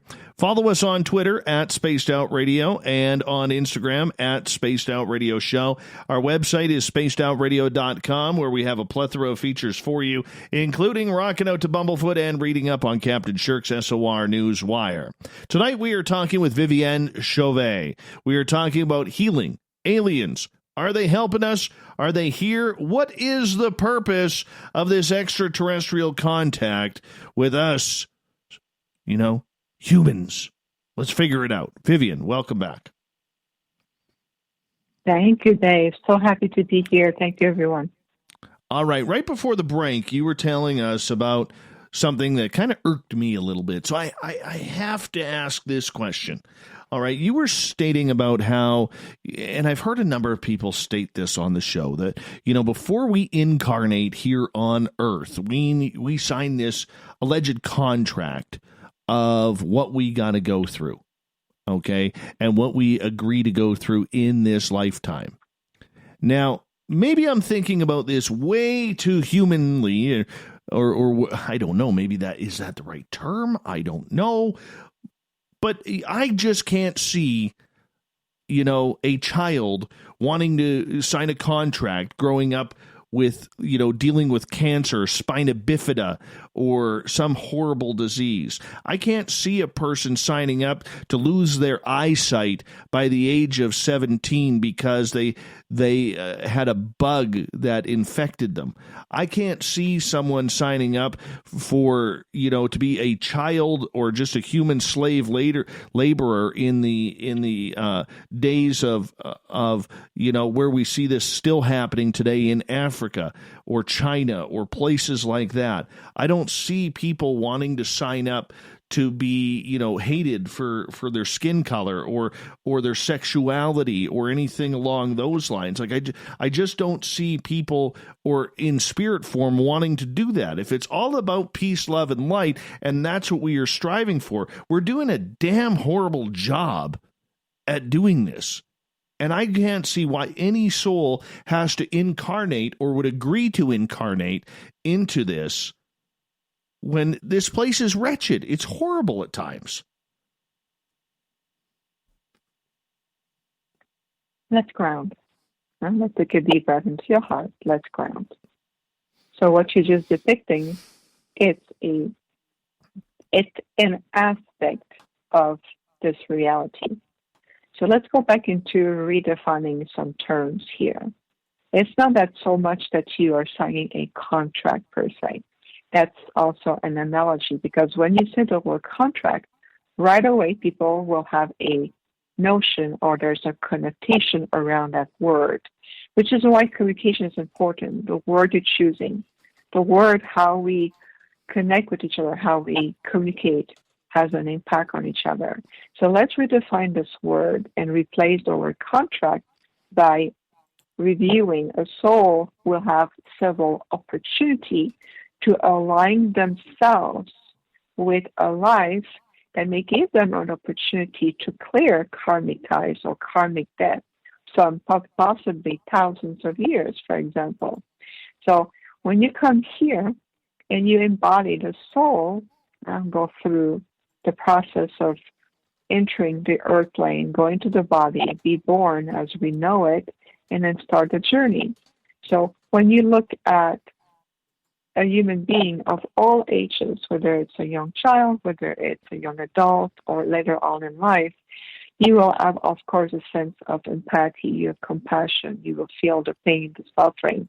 And of course, from that perspective, yes, that suffering is there, and it's acknowledging the pain and difficulty that someone or a family will go through.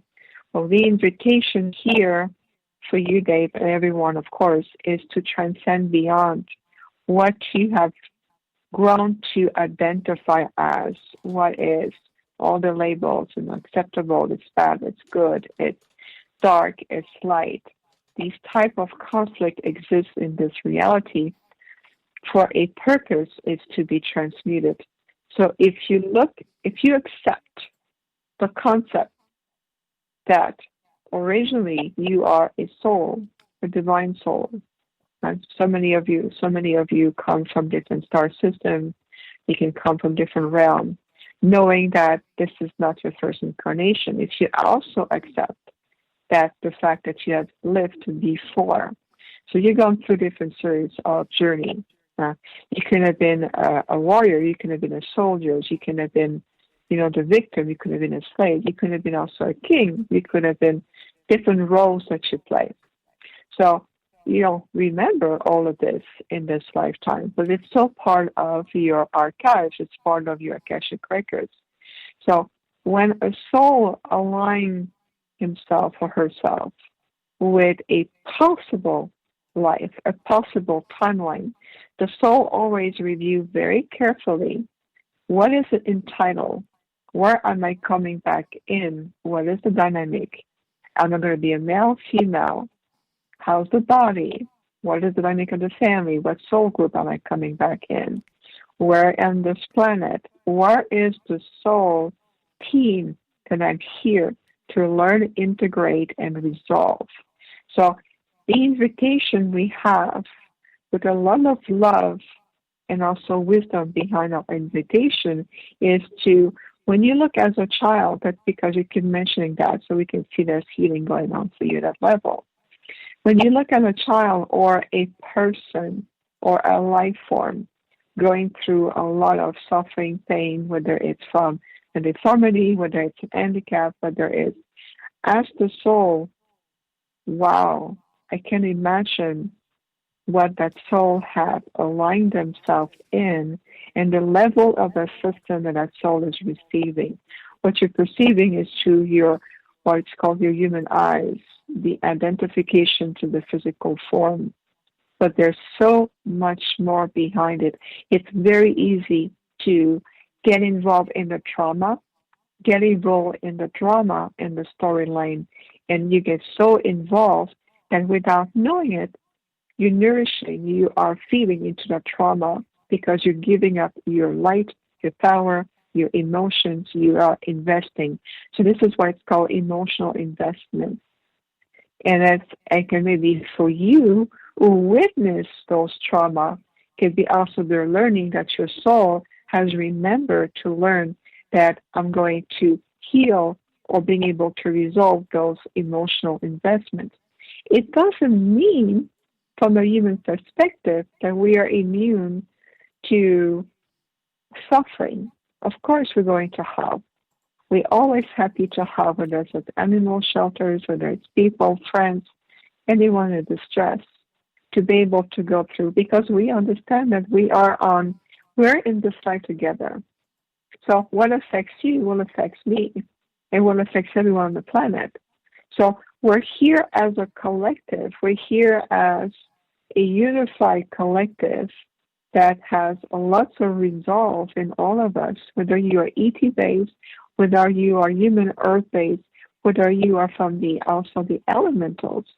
We're in this together. And what is the purpose of it? If you look at a much bigger team, or the bigger picture, the bigger tapestry behind it, is that we're here to heal and resolve those paradigms of enslavement, whether it's oppression, wheel of incarnations, disease, issues, a body that decay through age. Those are completely misaligned with our true nature. So which is why our star brothers and sisters from different, galaxies, parallel universe, those are enlightened. And again, we reinforce that aspect. Those are consciously enlightened. Not so much the technology. If you have the technology, that's fine, but it has to be assisted by consciousness. And so those have come to really help us to really, by knowledge, guidance, direct assistance, and believe me, your planet has received so much assistance. The planetary timeline has been changed. So much chaos has been avoided. But at the same time, we also see and remember you in your true essence says, I bring something unique to the table, and you're going to allow me to empower myself so I can do what I've come to do. So many souls are here to also resolve those karmic wills. So there's no need to reincarnate over and over again. Okay, so this leads that's to no longer required. This leads to Jules' question. So what is the purpose of having a soul review at the end then? Have you succeeded? Have you been able to accomplish everything you come to do? The sole purpose, the soul review, is always come at the after an incarnation. It doesn't mean that it's a condition to where you're going to be moving forward. The soul review allows you to see from the school of learning sphere of existence. What is the choice you're going to be also creating that allows you this alignment with your soul? So the soul review has greater purpose behind it. It doesn't mean it's a punishment. If that makes sense. Well, okay, so this leads me to reincarnation then. Do we have a choice to reincarnate if we don't want to? You can reincarnate in different form. You're not bound by the earth. You can reincarnate on different planets. You can reincarnate in different realms. Reincarnation, as you conceive it from the human perspective, is it's coming back on the earth plane in different time and space to different lineage. But you can choose. Remember that a soul comes in a body with great precision. Nothing is left by chance. It's not an accident. It's not because your parents forgot to take some contraceptive measurement or, it's just here comes another soul. If a soul comes in the body on the planet at any given time throughout history, it's always with a great purpose. The complexity for a soul to choose a line, to align with this life, the preparation it requires, it goes beyond what possibly the lower mind can conceive. So the complexity of the soul coming back with the precision, the synchronicity, the perfection of the timing, I can assure you it goes beyond what we feel, because when we come on the planet, we go like, oh my God, what have I done? Was I drunk? Would I decide to come back here? Would I choose that? Oh, I can see that. So did I lose a bet at a party? Right? Yeah, absolutely. Right. Did I lose a bet and then I got the short straw? Right. But it's normal. That's what it's called. That's the part of ourself we're healing. So that's the part of what we lovingly call the identity of the lower mind, the identity to my name is I was born in that family. My father was alcoholic. I grew up. My child was crappy. What have I done here? What's my purpose? You're barely scratching the surface of like, okay, these are the conditions you've gone through, and we honor that. What can we do to help to heal from what you've gone through from the human journey? But when you start to discover the iceberg under the water, you're going to go, oh my God, I was so busy looking at scratching the surface that I lost sight of watching and rediscovering what is really underneath all of this. So this is why this is also connecting back to healing, assistance, teaching, learning, rediscover yourself. One of the things that my delegations of galactic beings keep telling everyone over and over, and that includes myself, is you get to know who you are. The moment you start to really understanding, go beyond scratching the surface of your iceberg, so to speak, you're going to be amazed at what you're going to discover. You're going to start to go, oh my God, I am this multidimensional diamond, and I got so busy to identify myself with one facet that I'm discovering that I got so much more about me.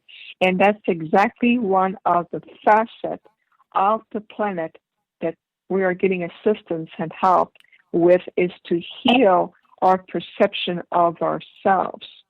We all are multidimensional beings. All of us. And let's so get to Gnome's. Let's get to Gnome Squatch's commercial. Let's get to Gnome Squatch's question here. Can a soul choose the year, past or future, to enter? Yes, a soul can choose any timeline they need to come through. The timeline, as we conceive it, past, present, and future, it's a concept that is only existing in this three-dimensional time construct. We all abide to a quantified time to yesterday was July 5th, today is July 6th, 2020. It's a conception of time that we agree upon. When you are at the soul level and you start to connect with even to the quantum field of the universe, that concept of time becomes obsolete. So you can come back in different timelines if you want to. So if I wanted to, I could come back in 1850s when they were just discovering, the western side of North America and starting to get into it. I could get myself a nice big piece of property there and go hunt for gold if I wanted to. Again, it's a karmic repercussion. You won't be able to disturb the timeline if you go there. That's the thing, is that we're applying quantum concept in terms of fitting into a three-dimensional lower mind box. And you go like, from that box, I want you to answer according to what I think the answer is. So, yes, a soul can come back in different timelines through very historical points, as long as, because it's going to be very much in alignment as, are you contributing? Are you coming here with a purpose? No soul, guaranteed when you come back into your light form, you're going to have the same thought form. Your perspective is changing. You're growing into different sphere of learning and expanding. Right now, we are applying a very human concept, fitting into that box, but it belongs into the quantum field. So it's perfectly different universe here. And I know it can be seemingly challenging to comprehend, but that higher part of you understands to achieve what we're sharing with you right now. So the invitation is detach, breathe through, give your lower mind a little holiday vacation here, and connect your heart with your higher mental faculties. And then from there, ask your heart, ask your inner being to show you, to feel, to integrate that knowledge. And you know at that point that everything is interconnecting. You'll understand from that point. And the same thing in manifestation. When people say, I create board of vision to manifest. What we do is that we're taking from a human concept, what we lovingly call the third dimensional lower mind. You're asking an infinite universe, a very participatory universe, to comply to what you think manifestation is about, and you ask the universe to compress itself into a box to fit your requirements. Of course, it's a figure of speech, but it's a good example to depict this. Instead of saying, okay, I wish to manifest this because it serves my highest good, I manifest something that will really help me move forward. And then you have the universe, now show me the next step. What is the best way to manifest this desire?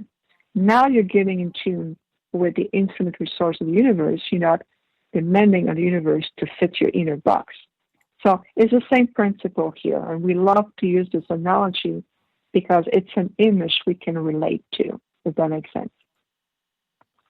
Viviane Chauvet is our guest tonight on Spaced Out Radio. We got about 4 minutes before we got to go to break at the top of the hour. Viviane, question from April in our chat room. What exactly is a soul family? Beautiful question, April. A soul family, it's a group of souls that you have been in connections with. You have shared many incarnations. It could have been your father, your mother, your sister. In your next life, you change roles. Think of it as a unit of soul that come together and travel to different timelines for incarnations to help each other to teach, to learn. You become the teacher, they become the students, you exchange. And oftentimes people in your life, whether it's families, close friends, people who are very close to you, oftentimes come from those soul groups. The soul groups are complex, and at the same time you know each other for a very, very long time. And then we see the dynamic change because your role will change. You help each other to grow, to learn, to assimilate, to resolve different also contract with each other, and then you continue to evolve. And it goes beyond incarnations. So soul groups are very important. And in that sense, Dave, if you allow me very quickly, I'd like to mention that I have a new show now, a new podcast, a show called The Infinite Star Connections. We do live streaming twice a month, so bi-weekly on Sundays, and I'm co-hosting this beautiful show with my friend Jeff Demers. Jeff is an ambassador for the Ponti, so it's another race of ETs.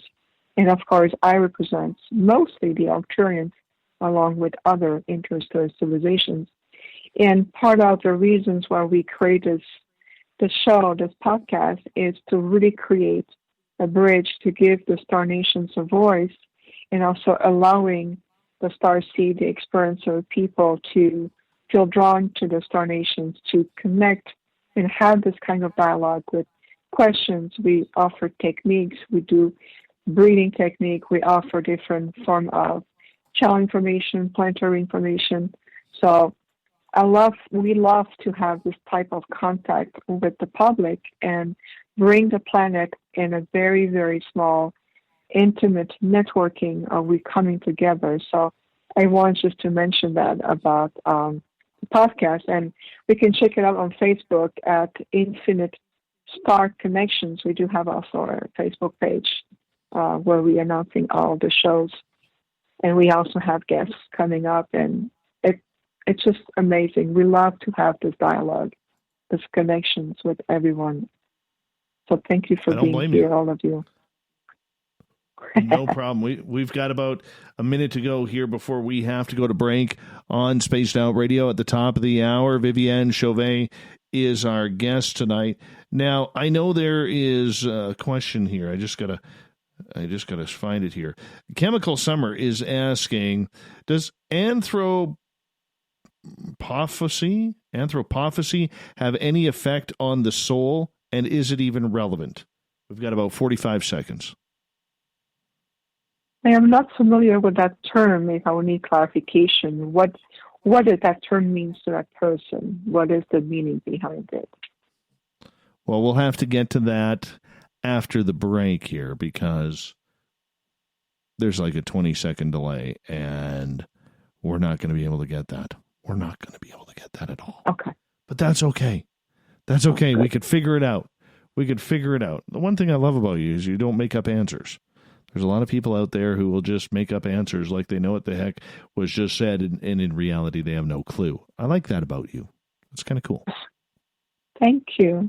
Yes, we say it the way it is, and if something is beyond our range, it's like, okay, allow us to help us understand what you're coming from with this question, and then we can answer it. Absolutely. Let's do that. Viviane Chauvet is our guest tonight on Spaced Out Radio. We have her for another 30 minutes on the show. Then we're going to get to the SOR Newswire and the Thought of the Day. Stay tuned. A jam-packed third hour of Spaced Out Radio is coming up right after this.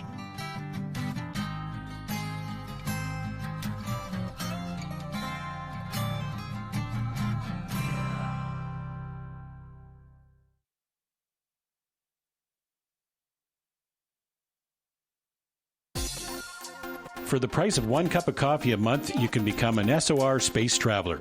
The Space Travelers Club is a place where you can interact with other listeners, either live during the show or on our great forum. We want your stories, pictures, comments, and ideas. You'll get live video streams, exclusive content, and be a part of our newsletter. Stay in touch with everything SOR.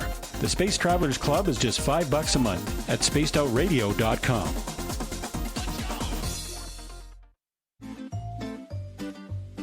Looking for creative ways to get your company out in the public? How about advertising on Spaced Out Radio? Our sales department is waiting to hear from you, and we can work around any budget. From commercial spots to banners to special promotions, there are many opportunities to get your name and product out to our SOR listeners. For a price guide and more information, please contact us at sales@spacedoutradio.com. I'm feeling a little spicy tonight. What to do? What to do? Why not get Bumblefuck? 4 million Scoville units of pure hard rock. Bumblefoot hot sauces come in 3 flavors. The burning Bumble. Tone it down a bit with Bumblicious and throw the sauce on everything. Spice it up. Bumble me, baby. Bumblefoot hot sauce. Get it today at kajans.com. Hello, space travelers. It's me again, Carl. Don't forget to join the Space Travelers Club for just $5 a month and follow Spaced Out Radio on Twitter at Spaced Out Radio. Our Instagram, Dave Scott SOR. Our Facebook page is Spaced Out Radio Show. Our archives are free at youtube.com/Spaced Out Radio. Come woo it up with Spaced Out Radio today. Bye! Hey, space travelers, this is John Resig, founder of the Chive and Chive Charities. If you know anything about our website, you know we like to do things a little differently. We're not some faceless organization collecting money for a nebulous cause. Our donor dollars go directly toward life-improving items. Then we give those items directly to an underdog who needs it most. To become a donor with Spaced Out Radio's official charity, Chive Charities, just go to chivecharities.org/donate. We are scouring the world for the most intriguing stories of your day.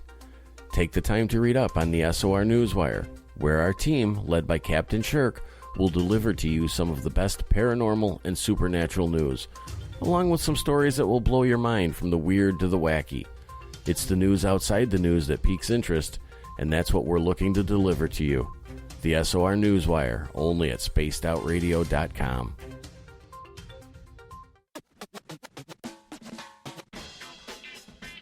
The SOR Vault is open for business, and do we have some cool swag for you to pick up? All you have to do is head over to our website and click on the SOR Vault. You have a variety of cool logos to choose from, and put them on anything you want. T-shirts, hoodies, hats, coffee mugs, you name it, we can get it to you. So do your shopping by supporting the story you love. Get your Spaced Out Radio swag at the SOR Vault today.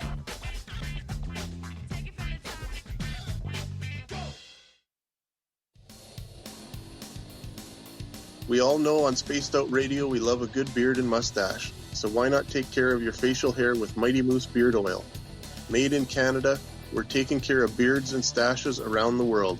We use 100% natural ingredients with our oils and balms to make your whiskers feel silky smooth. Use promo code SOR2019 at mightymoosebeard.com today.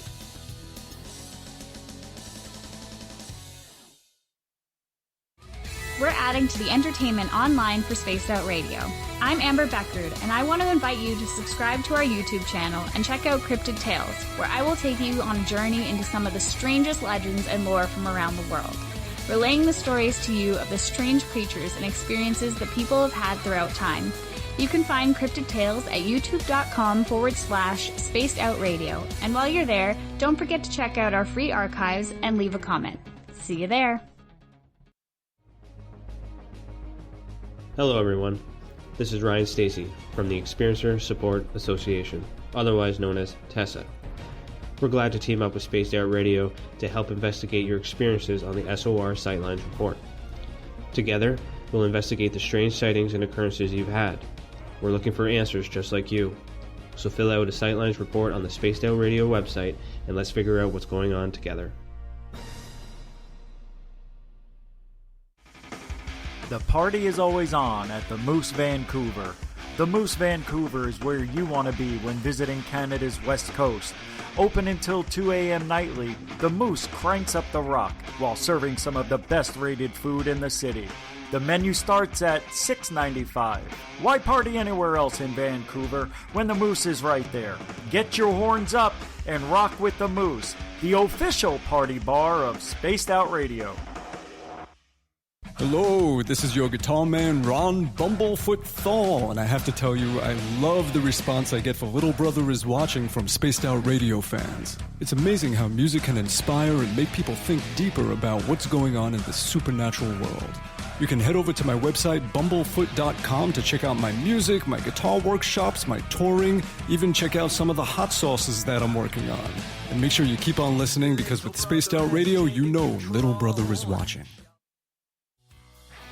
Hi there, this is the paranormal lawyer Michael W. Hall. I'd like to invite you to listen in each Sunday night, where we're going to open up your eyes to everything strange and paranormal. I will be hosting some great guests with topics that affect us all, such as UFOs, ghosts, and everything paranormal. Let's learn together on Spaced Out Radio Sunday with myself, Michael W. Hall, the paranormal lawyer at spacedoutradio.com. Would you like to connect with us? Head to spacedoutradio.com for all your latest show info.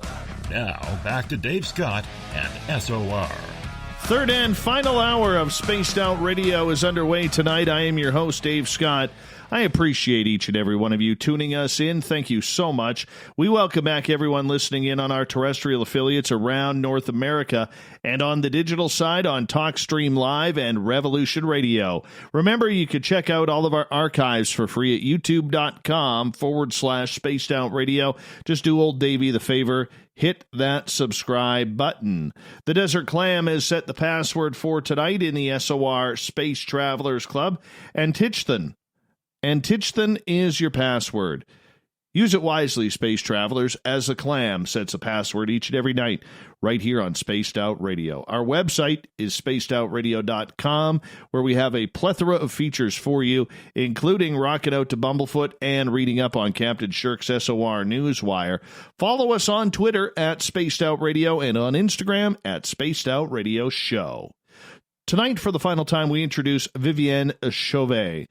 She is an Arcturian hybrid. She is part of a galactic council. She is someone who is born and raised in Canada, now living in Arizona in the United States. And she has a lot of messages about healing from the stars. Viviane, welcome back. Thank you, Dave. Beautiful. Thank you. You are very, very welcome. What is the Galactic Council?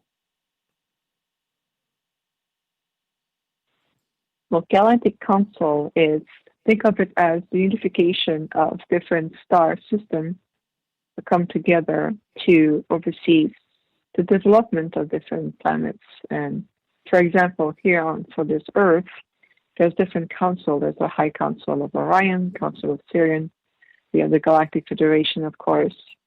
So there's different form of council, the Council of Andromeda, where the Andromedans and we also are part of. So that think of it as, like on the Earth, you will have different government or different council that will oversee different functions. It's something similar. So we're very active, and we're very active not just with this quadrant that as your solar system. We're also active with throughout the matrix with different also star systems, different galaxies, different parallel universe. There's different level of evolution that certain planets or civilizations will go underneath.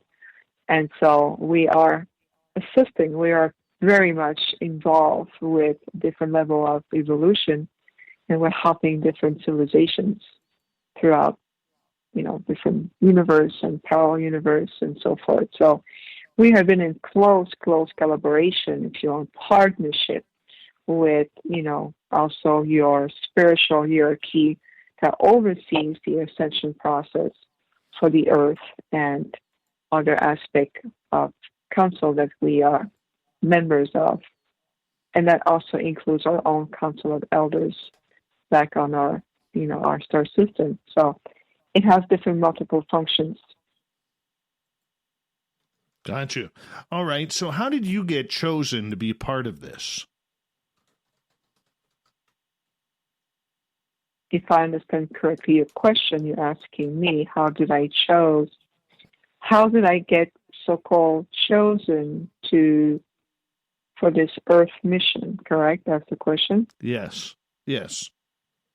Yes. Okay. That's why I thought I was decoding already. So it's not that I was chosen per se. It's within the Arcturian collective, we are very prone into stimulating and also observing how each soul evolves and what is the best next steps for that soul to take in order to reach a level of enlightenment. So in my situation is that, I if you want, use the word choose, and I chose myself, and then with our council of elders and different factions, we have come to an agreement that I will be the one coming in that form.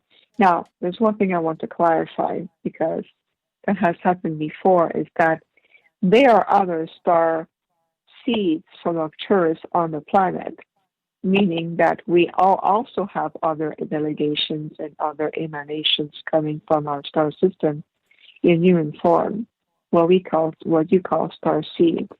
Which is, in my situation, this is why we are sharing that, is that I chose, in addition to be an emanation from Arcturus, I chose to make sure that the physical body, the physical vehicle I would have, would be more in alignment with my star lineage. So we just think of it as having more equipment to my mission. But I did select myself. I stepped forward. I heard a call. Every star nation throughout different galaxy, different star system heard the call to come in the waves of volunteers. So many star systems have responded and sent out aspects of their people in the form of soul onto the planet, and they're here right now as star seeds. There's many, many Lyrans on the planet. There's many Pleiadians. There's many different levels, from Alpha Centauri. There's different star seeds here. But in my situation is that I knew that I had the skill set, and I knew this is something that I wanted to do, because we understood the need of the hour. We understood that there's so much at stake. There's so much that is worth coming here and be part of this, to witness, to help, to assist, to live side by side with a civilization, a planet on the midst of such a huge phenomenon in terms of reascending. Now people talk about ascension, but in reality you're reascending. You've done this before, but we are reascending to reclaim the higher frequency, that higher way of living. And if you look, even the Earth herself, that living conscious being, she understands that we are gearing up together to be able to so-called make the jump and make the ascension. So we have done this before for other civilizations who were at similar stages of their evolution. And so we assisted them to reach out the potential, to reach out the level of evolution that they were, going to, and also they were moving into. So this is not the first time. I do have my own ship, and I've been traveling through the multiverse in different places. So I always said, think of us as teachers on wheel. When we were moving and we're coming like tutors, we're moving to different locations to help to wherever we are. So this is something we've done before. But at the same time, at this stage of where we are moving into, this is why there's so many eyes on this planet, because never before in creation a planet has fallen so deep in the depth of density and regressed into the density at the third dimensional level, and I'm moving back into reclaiming its place into the higher realms of two-dimensional reality and more. It's truly a phenomenon, and the ripple effects, the repercussion, the ripple effects that what you're doing also affects other home worlds who are also on the verge of making that big jump into higher dimension.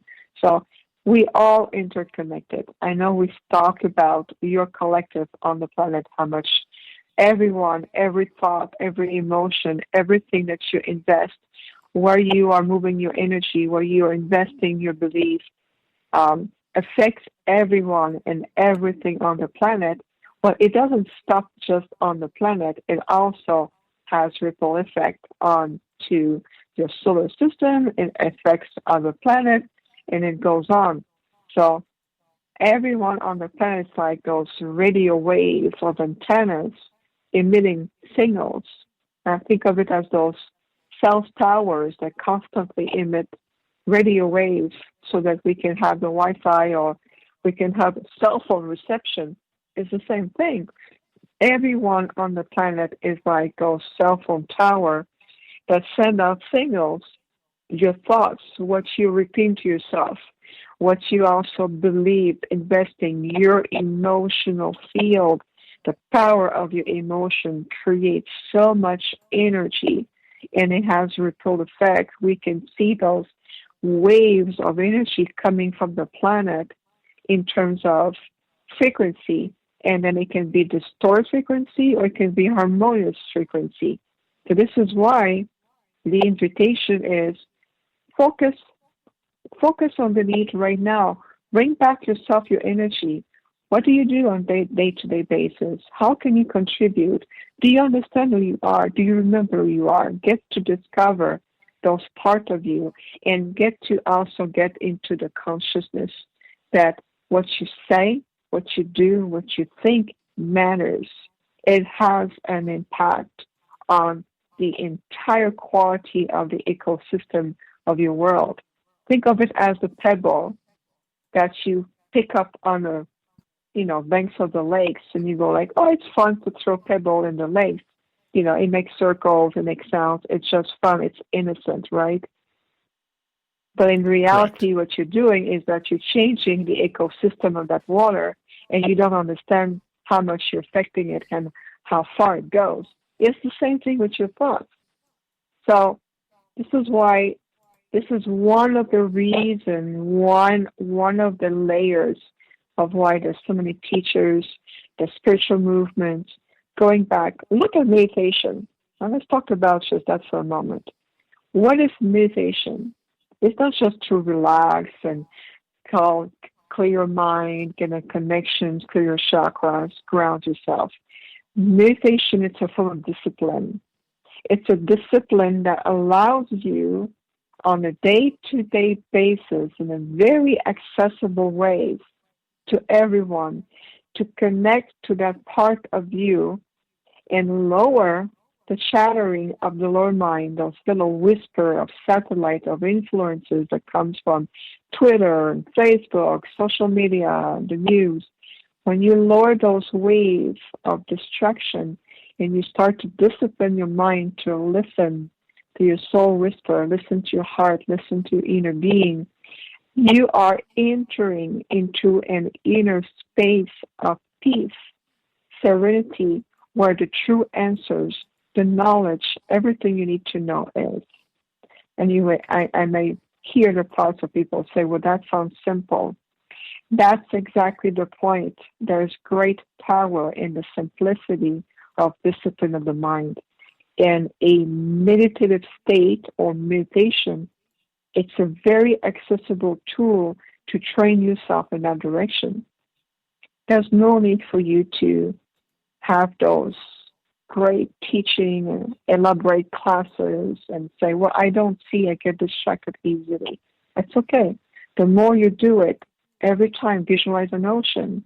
Visualize that you are going deeper in the layers of those waves. Everybody can see a wave. Everybody can visualize an ocean.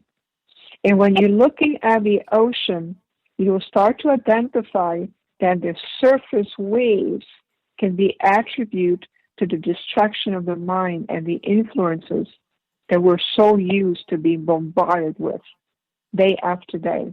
And you start to go a little bit deeper. Imagine you're going deeper into the ocean. And when you reach a certain depth, you look back to the surface, the wave of distractions, you may still hear them, but they become just a faint noise in the background. Now you know you're starting to discipline your mind, not the lower mind, your higher mind. and you move on. So those can be easy steps to get you in terms of get yourself in alignment with you. You are the source of your answers. You are the source of your knowledge. You are the source of what you've come to do on this planet at this time. If you are here in physical body, that means that a very, very complex alignment has been made and agreed for you and by you to come on the planet. There are millions of souls who have been wanting to come to the planet, to be there in physical body, to go through the ascension process. And you're the lucky ones here. So congratulations, because we're here together. And that is amazing. Nice. Very nice. Yeah. Viviane Chauvet is our guest tonight on Spaced Out Radio. Viviane, Human Carl has a question from our chat room, and he's one of our many vets who listen to this show.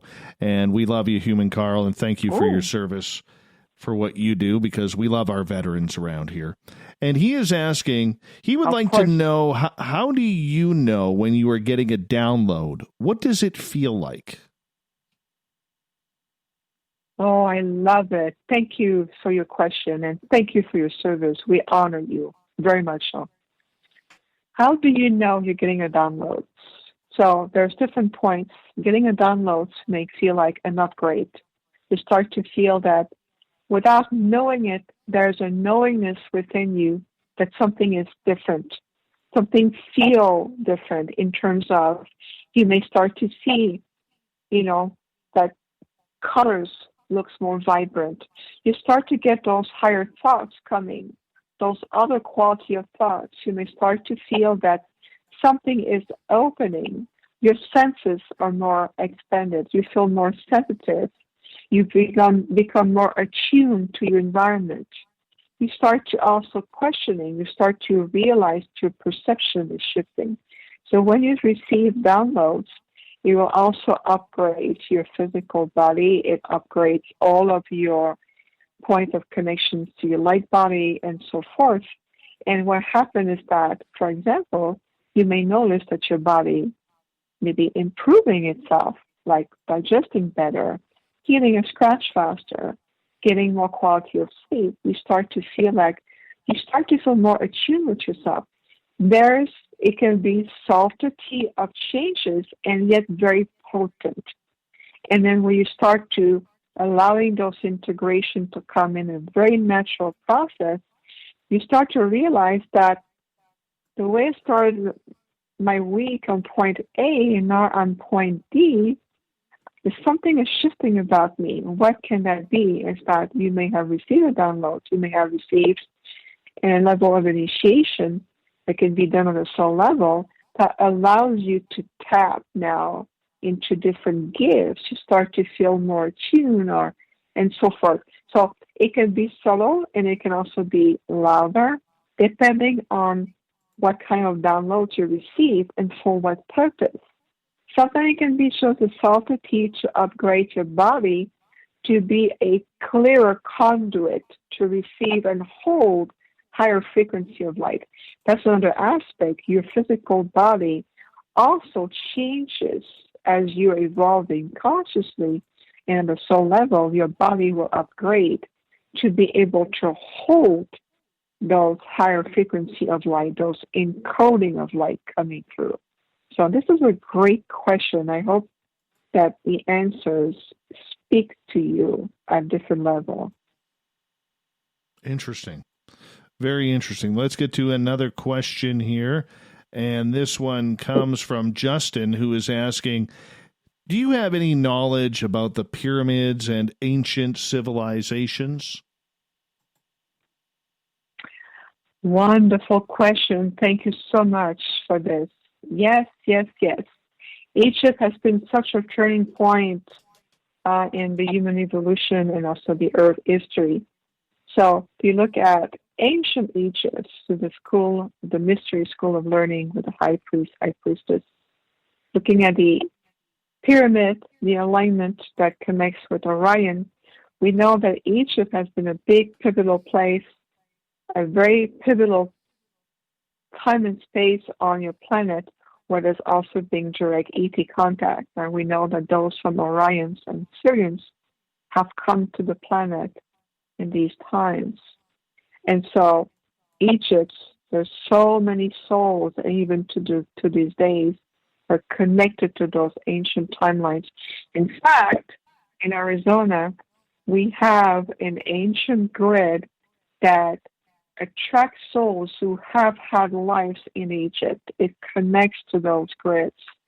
So the Great Pyramid contains so much knowledge, but what we're very interested in is the activation of the Sphinx. The Sphinx contains a library of, think of it as the Babylonian library or the ancient Alexandria library. The Sphinx contains archives of information that has been said that at some point of time it will be reawakened or reopened again. So Egypt has such a profound impact on the souls of so many on the planet right now. And so we're returning, coming to full circle with those timelines, healing the trauma and extracting the knowledge, understanding how those old structures have started, government, justice, and all of this. There's different structures that have been implemented that came from Egypt because of the ET contact. And the Sphinx, we are watching with anticipation of the activation of the Sphinx, and the time has come. It's not now, but it's in the coming. It's in the making, if you would. Makes sense. We've only got about 90 seconds left with you tonight. And let's get to Nikki's question here quickly to try and get it on in. She is asking, are there Arcturian ships in space, in mountains, or in the water here on the planet? Beautiful question. There's definitely a part of our fleet that is in orbit. Yes, we do have a very important presence to our ship. Arcturians have very powerful technology that are assisted consciously. We do have a presence on the planet. We are not necessarily aquatic people in terms of underwater ship. There's other civilizations who utilize the aquatic part of your planet. We do not per se, but we do have also point of connections. One of them is in Sedona through Bell Rock. We have a portal that we come through our light ship there. We have a point of entry on the planet there. And different places like Costa Rica, we also have other aspects there and so forth.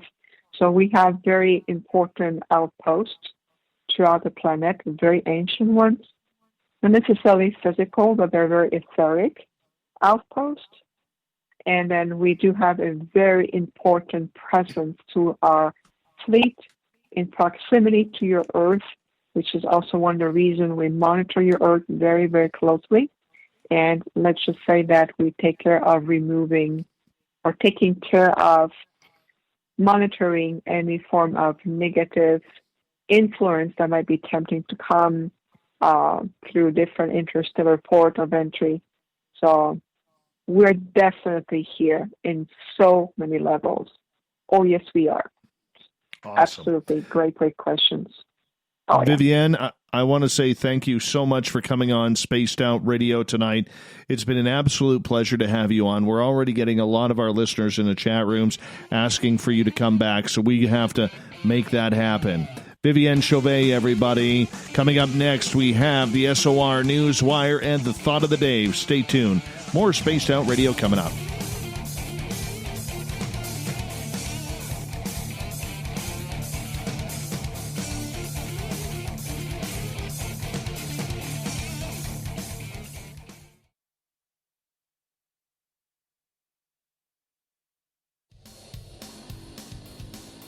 We all know on Spaced Out Radio we love a good beard and mustache, so why not take care of your facial hair with Mighty Moose Beard Oil? Made in Canada, we're taking care of beards and stashes around the world. We use 100% natural ingredients with our oils and balms to make your whiskers feel silky smooth. Use promo code SOR2019 at mightymoosebeard.com today.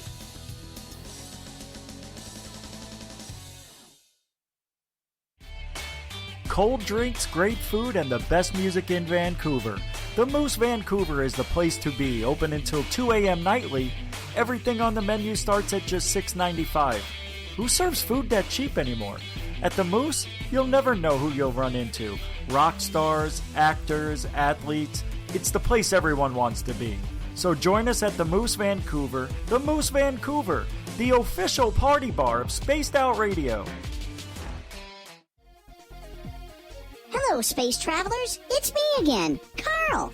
Don't forget to join the Space Travelers Club for just $5 a month and follow Spaced Out Radio on Twitter at Spaced Out Radio. Our Instagram, Dave Scott SOR. Our Facebook page is Spaced Out Radio Show. Our archives are free at youtube.com/Spaced Out Radio. Come woo it up with Spaced Out Radio today. Bye!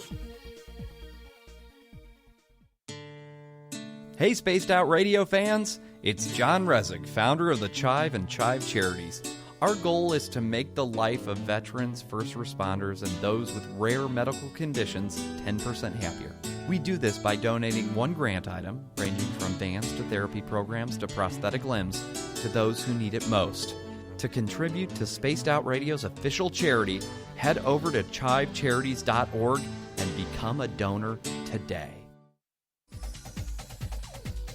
Hey everybody, the SOR Space Travelers is open. For just $5 a month, you can hang out with Dave and our crew privately in our members-only section. With your signing, you'll receive newsletters on what's going on with Spaced Out Radio. You'll have direct contact with the host during the show in our chat, live streaming videos, and a great forum for your posts and more. Become a space traveler now at spacedoutradio.com.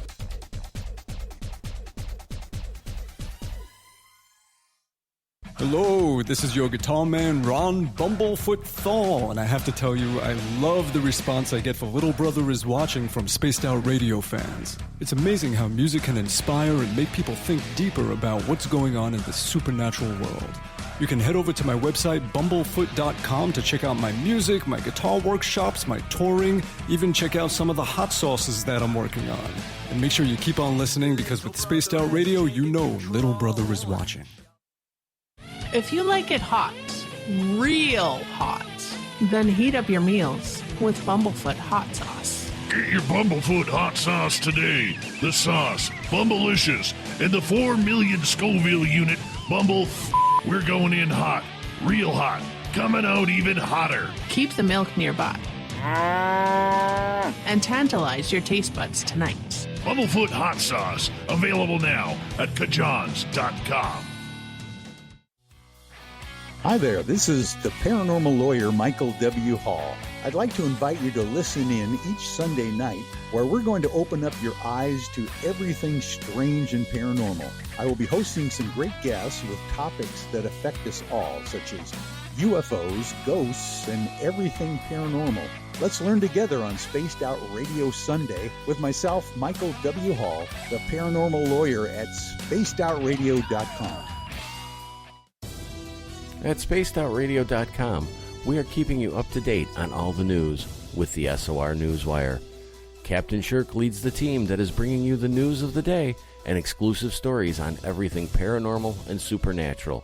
It's free to read, it's updated daily, and it's right there for you. The SOR Newswire is a one-stop shop for the news of the day. Check it out at spacedoutradio.com today.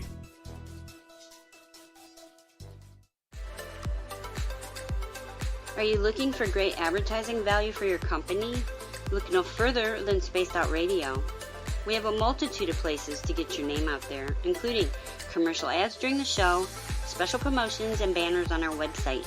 Our audience is proven to support the companies that support our show. We can make your budget work for you.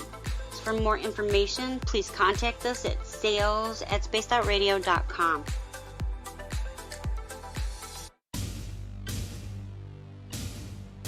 You wanted new SOR gear, and now you can have it. The SOR Vault is fully stocked with t-shirts, hats, hoodies, mugs, and everything in between, with great logos for you to choose from. So head on over to spacedoutradio.com, click on the SOR Vault, and go shopping. Pricing is quite affordable, and you can look good representing your favorite show.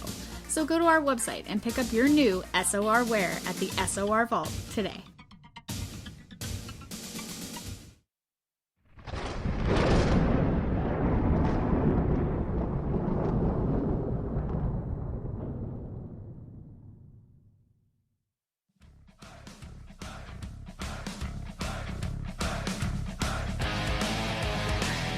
We've rounded third. We're heading for home tonight. We got the signal. This is Spaced Out Radio. I am your host, Dave Scott, sitting in the captain's chair of SOR headquarters. Thank you so much for tuning us in. We want to remind you that if you've missed most of this show or others, check out our free archives at youtube.com/Spaced Out Radio. Just do me the favor, hit that subscribe button. Our website is spacedoutradio.com, where we have a plethora of features for you, including rocking out to Bumblefoot and reading up on Captain Shirk's SOR Newswire. Speaking of the news, let's get to it, shall we? Remember to follow us on Instagram as well at Spaced Out Radio Show and on Twitter at Spaced Out Radio.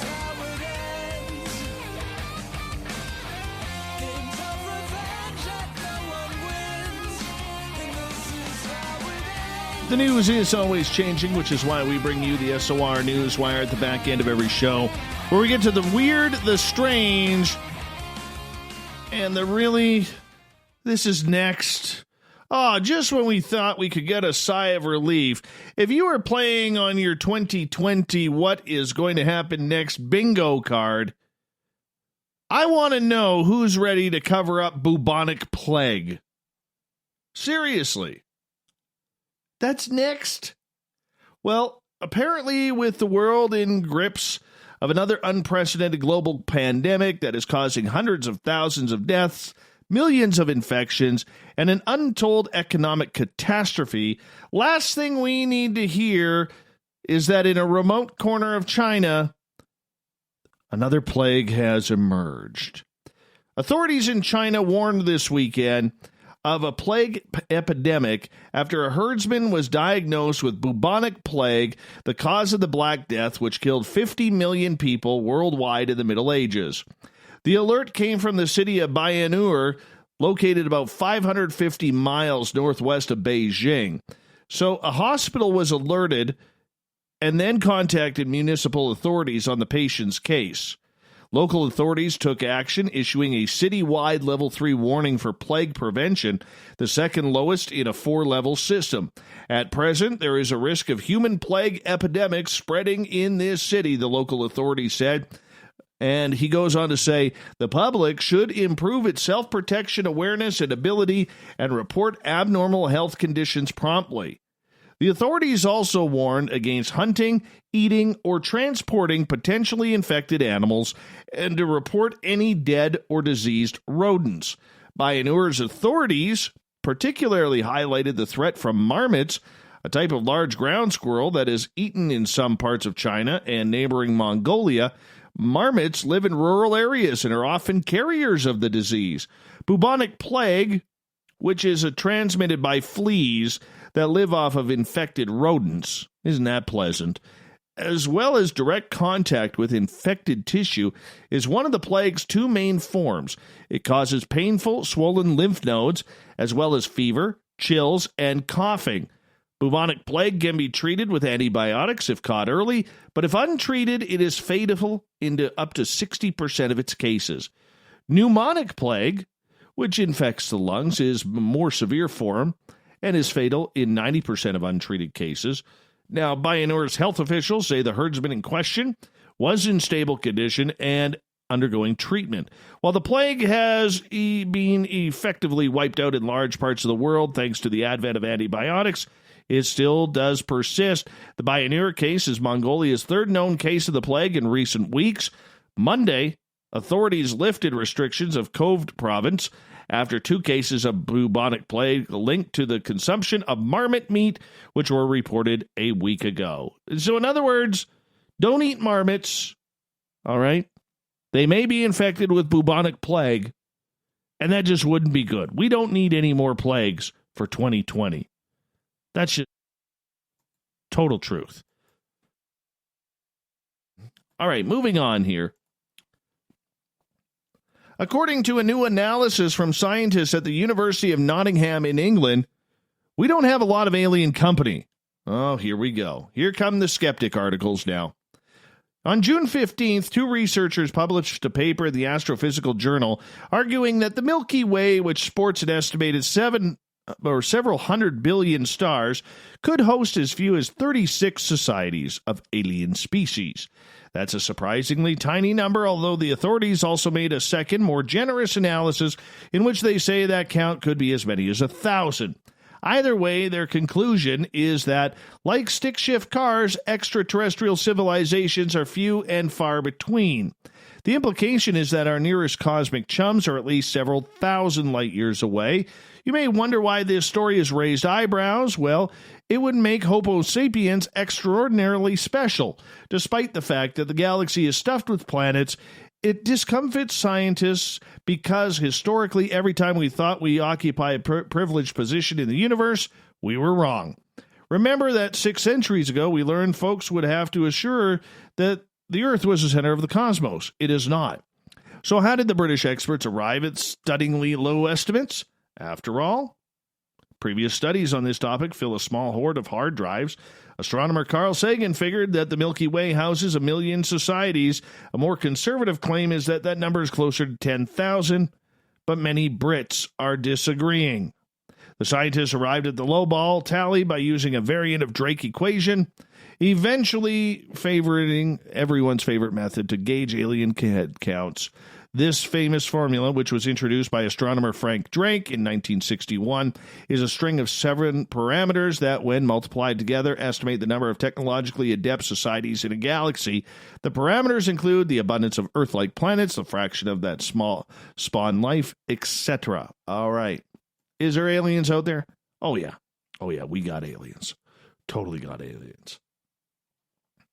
Animal control officers in Victoria, British Columbia, have evicted a male peacock from an apartment entrance after the bird's daily courtship activities recently escalated to attack a resident. The large bird clawed a woman's hand as she tried to get into the building. Ian Fraser, Victoria's senior animal control officer, said. He said the peacock eluded animal control officers until it was caught when it began 2 weeks ago in a humane bird facility to cool off during its mating season. In other words, this bird was horny. The peacock, was making a royal nuisance of itself. There was no doubt about that, Fraser said. It was blocking off the entranceway to the building. There's a lot of seniors in that building, and actually it had attacked a lady and put a sizable gash into the back of her hand. Fraser said he suspects the peacock wandered out of Beacon Hill Park and decided to relocate to the apartment entrance after being attracted by its glass features. I guess the peacock sees its reflection in the window entranceway of the apartment and thinks, I'm a handsome bird. I need to look at me more. Apartment resident Susan Simmons said the peacock wandered over to the building from the nearby park in the spring and wouldn't leave. She said it squawked at passing vehicles, performed mating dances for female peacocks, and fought with other males who came near the building. He just set up shop and was here every day, all day, Simmons said, made it his home. He had firmly decided it was his territory. He had territory fights with other peacocks. Oh, they were dropping the gloves. Actually, in Victoria, they're probably having the whips and chains there. I don't know. She said that she also saw the peacocks chase a gardener and a delivery courier before it attacked the building resident. It was right for the city to take him away, Simmons says. Now what they've done is put him in peacock jail while his hormones calm down. Fraser said Beacon Hill Parks is home to many of the city's peacocks, and it is unusual for the birds to leave that green space. Sad news from the country music world. Hall of Famer Charlie Daniels, yes, the man who gave us the brilliancy of The Devil Went Down to Georgia, recorded with Bob Dylan, and was a vocal supporter of U.S. veterans, died at the age of 83 after suffering a hemorrhagic stroke. By the time the Charlie Daniels Band topped the charts with The Devil in 1979, the instrumentalist, singer, and songwriter had long established a remarkable, multifaceted career in Nashville. A session musician, he played on 3 of Bob Dylan's albums, including the revolutionary Nashville Skyline, as well as recordings with Ringo Starr and Leonard Cohen. He was a fixture of the touring circuit for the next 40 years, became a tireless advocate for servicemen and women, and entered the information age as one of country music's most outspoken conservative voices.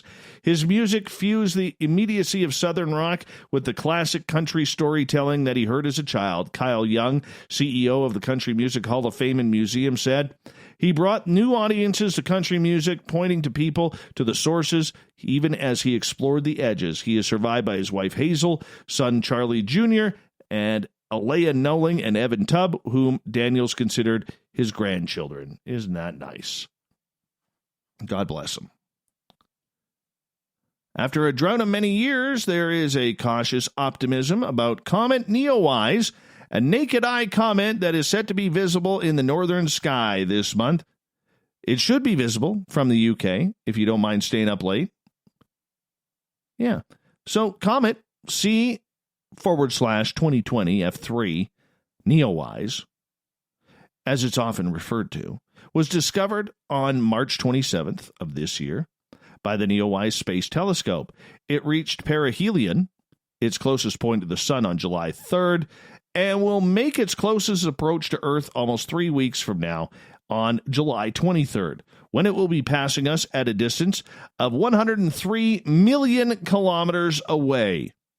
Wonder if there's a Taco Bell out there for it to stop by. That's close enough in cometary flyby terms, but it's still more than 400 times further away than the moon. As it is rounded the sun, we are hopeful that Comet Neowise would reach naked eye brightness, but so far scientists are not sure, and they're still nursing bruises from earlier in the year when a couple of comets that looked like they might become bright enough to see without binoculars or telescopes fizzled out and broke apart. So this past weekend, news that Comet Neowise is bright enough to see with the naked eye came as a huge relief for comet observers in the northern hemisphere. So keep your eyes open. Keep your eyes open. Because, some about comets, they're exciting, okay? They are exciting. So when is it visible? Well, it would be visible before sunrise and after sunset. Mid-northern latitudes, which means I'm in the game for seeing this. Yes, but will remain a challenging object. No. It will never climb very high in the sky. Even if it does, it'll maintain its zero magnitude for a while. The brightness of the July sky will make it look fainter than a star of that magnitude because of it is a diffuse object like a galaxy or a nebula rather than a point source. But it's there. It's visible to the naked eye, reportedly a beautiful sight in binoculars and telescopes. So they encourage you to go outside and check it on out. I think you should as well. Because seeing comets in the sky, honestly, it's very cool. We don't get to do that very often in our lives. A Nebraska farmer drained a pond on his property because he had to do some maintenance. But he found a surprise in there. An ATM had been dumped in the water. Win Hall said he started the process of draining the pond, which is used for pumping waters off of his field, checked on it the following morning, said he initially thought the object stuck in the mud was a household appliance. I thought, who would throw away a refrigerator or a stove and put it in the pond? In fact, the deepest part of the pond, why would it be down there? He said it wasn't until he took a photo of the object that he was able to identify it. He says, I took the photo, zoomed in, and thought, that looks like an ATM. The farmer said he doesn't know how long the ATM was in the pond since he didn't drain it in 2019, but it didn't appear to have been in the water for more than a few weeks. Hall contacted the Fillmore County Sheriff's Office, which sent a team to haul the ATM away. He said deputies told him an ATM had recently been stolen in the area. The ATM wasn't the only unusual stolen item to turn up in a body of water recently. A South Carolina boy magnet fishing in Whitney Lake back in May pulled up a large metal item that turned out to be a heavy safe. The safe landed by 6-year-old Knox Brewer was stolen from a neighbor's home 8 years earlier. How's this for vindication? Well, where's this story? Yeah, a suspected drug plane made an emergency landing on the highway in Mexico, but that landing didn't go too well, and the plane burst into flames. A jet aircraft suspected of carrying illegal drugs had been destroyed by fire after landing on a highway in southern Mexico. A lorry packed with 390 kilograms of cocaine was found nearby in the state of Quintana Roo, military officials said. The plane had been detected by the Mexican military as it entered its airspace and was followed by jet fighters. Troops were dispatched to the landing site, but there were no reports of arrests. And some very unhappy drug lords at that same time. Oh, we love a good Florida man story around here. But we also love the Karen stories, too. An Arizona woman has been dubbed a Karen after she filmed herself destroying a rack of face masks inside a Target store, claiming the pandemic is over and boasting that she had a $40,000 Rolex watch. The video, which was uploaded on the Instagram account of Melissa Rain Lively, who runs a public relations company in Scottsdale, it's gone viral, as these things normally do.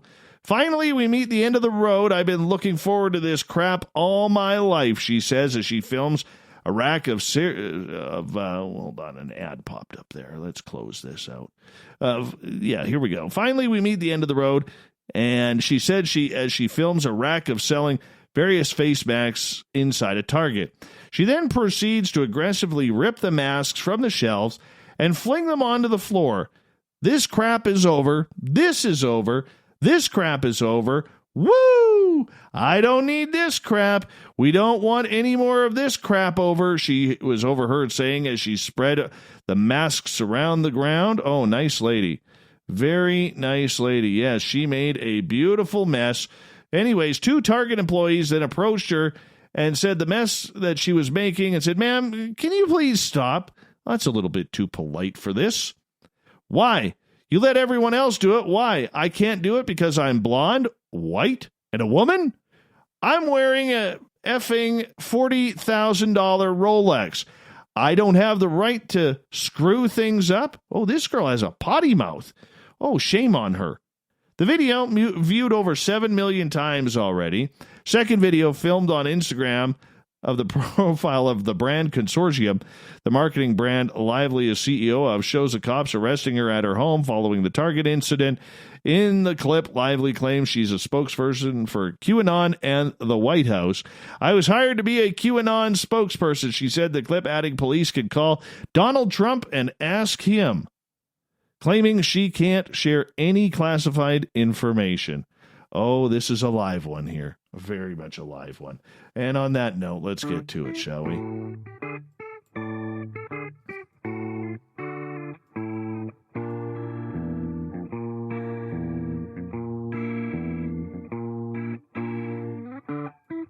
Thought of the Day happens every night at this time, where we ask a question on our Facebook and Twitter pages, then read your responses on the air because we love the audience participation around here.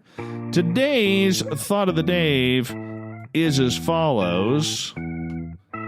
Well, let's get to it, shall we? What's your thoughts on people who claim they've been healed by aliens? Start off with our buddy Marty, another great veteran who listens to this show. We love you, Marty. Thank you for the clown. That one scares me, by the way. Depends on both the cure as well as the disease. Sometimes a cure is worse than the disease. Just ask Whitley Strieber. Oh, isn't that nice? Shanna, I find it fascinating and want to hear more such stories on Spaced Out Radio. And if they can heal a broken heart, well, I could use a little help with that. Much love to you. I know why. She just lost her sister recently, so we got to send Shanna some love. Canadian Joe, does Whitley count? Nathan, I believe them, especially the ones that had diseases and conditions that are incurable or untreatable by us. Juan, physically or mentally? Classy and sassy, they've been alienated for years. Thank you, Raina. Lisa Robb, I think it's definitely possible. Travis Walton said the aliens healed him from the unintended electrical shock radiation exposure from their craft, which was the reason for his abduction, basically. They likely have far advanced medical knowledge to possibly cure all diseases. Look up. Got a DM? I'll share something with you, and then you tell me what you think it was. Oh, well, we'll see what he sends. Lone Wolf. Well, if they could cure my central pain syndrome, I'm all for it. Space monkeys, take me away. Let's move over to Facebook. Russell, it happens. Chris, it's a big multiverse out there, and anything is possible. Gail, I think we get the best answer to this if we ask the person who's been healed. Personally, any way healing comes is a very good thing. By an alien, I just say thank you.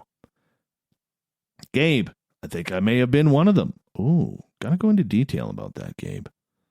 Susan, I'd want to know where the hell my UFO ambulance is. Sorry, I just caught a comment on YouTube. Dave has an awesome quinoa and kale taco recipe. No, I do not. If I ever see quinoa again, it'll be too soon. Cable Guy Matt, I've been healed by humans many times, so why can't the aliens do the same? Natalie in Belgium, I'm not a big one on making any claims about anything, but I do have a memory of a few weeks ago that maybe links to this. One night, I was sleeping with my partner, and I wake up out of nowhere and see this bright white light around me, and I remember thinking, what is this? What is happening? But it was so bright, I could not see a thing. And suddenly, I got a thought that everything was okay. I was getting some healing, and I could go back to sleep. Now, the next morning, this was mind-blowing. Not only because that was something I'd never experienced before in my life, but also because I'm a very deep sleeper. So normally, I would not even remember waking up at night. Ooh, we'll leave it right there on the thought of the day. Thank you to everybody who participated today, and we will do it all again on Facebook and Twitter tomorrow. And big thanks to Captain Shirk for putting together a fantastic SOR newswire. It can be found on our website, spacedoutradio.com. And, of course, to our guest tonight, Viviane Chauvet. Oh, I love saying that name. Viviane Chauvet, for talking about healing from the stars. We got Mr. Ron Bumblefoot Thal rocking in the background with Little Brother is Watching. Bumblefoot is the official music of Spaced Out Radio, rocking us in and out of every single show. Get your horns up for the guitar god himself. Special thanks to everybody listening in at home, at work, in your cars, wherever you may be on this wonderful planet. Thank you to everybody in our chat rooms on Spreaker, YouTube, LGAB, Revolution Radio, Facebook, the SOR Space Travelers Club on our website, and to all the snarkers and snarkats hanging out on Twitter at hashtag Spaced Out Radio. Damn it, did we ever bring the woo tonight? I know you're out there somewhere. Remember, this show is copyright by Spaced Out Radio and SOR Media Ventures Limited. Thank you so much for choosing to share your evening with us, because together, my friends, we own the night. Mr. Bumblefoot, we need a favor. We need you to take us home.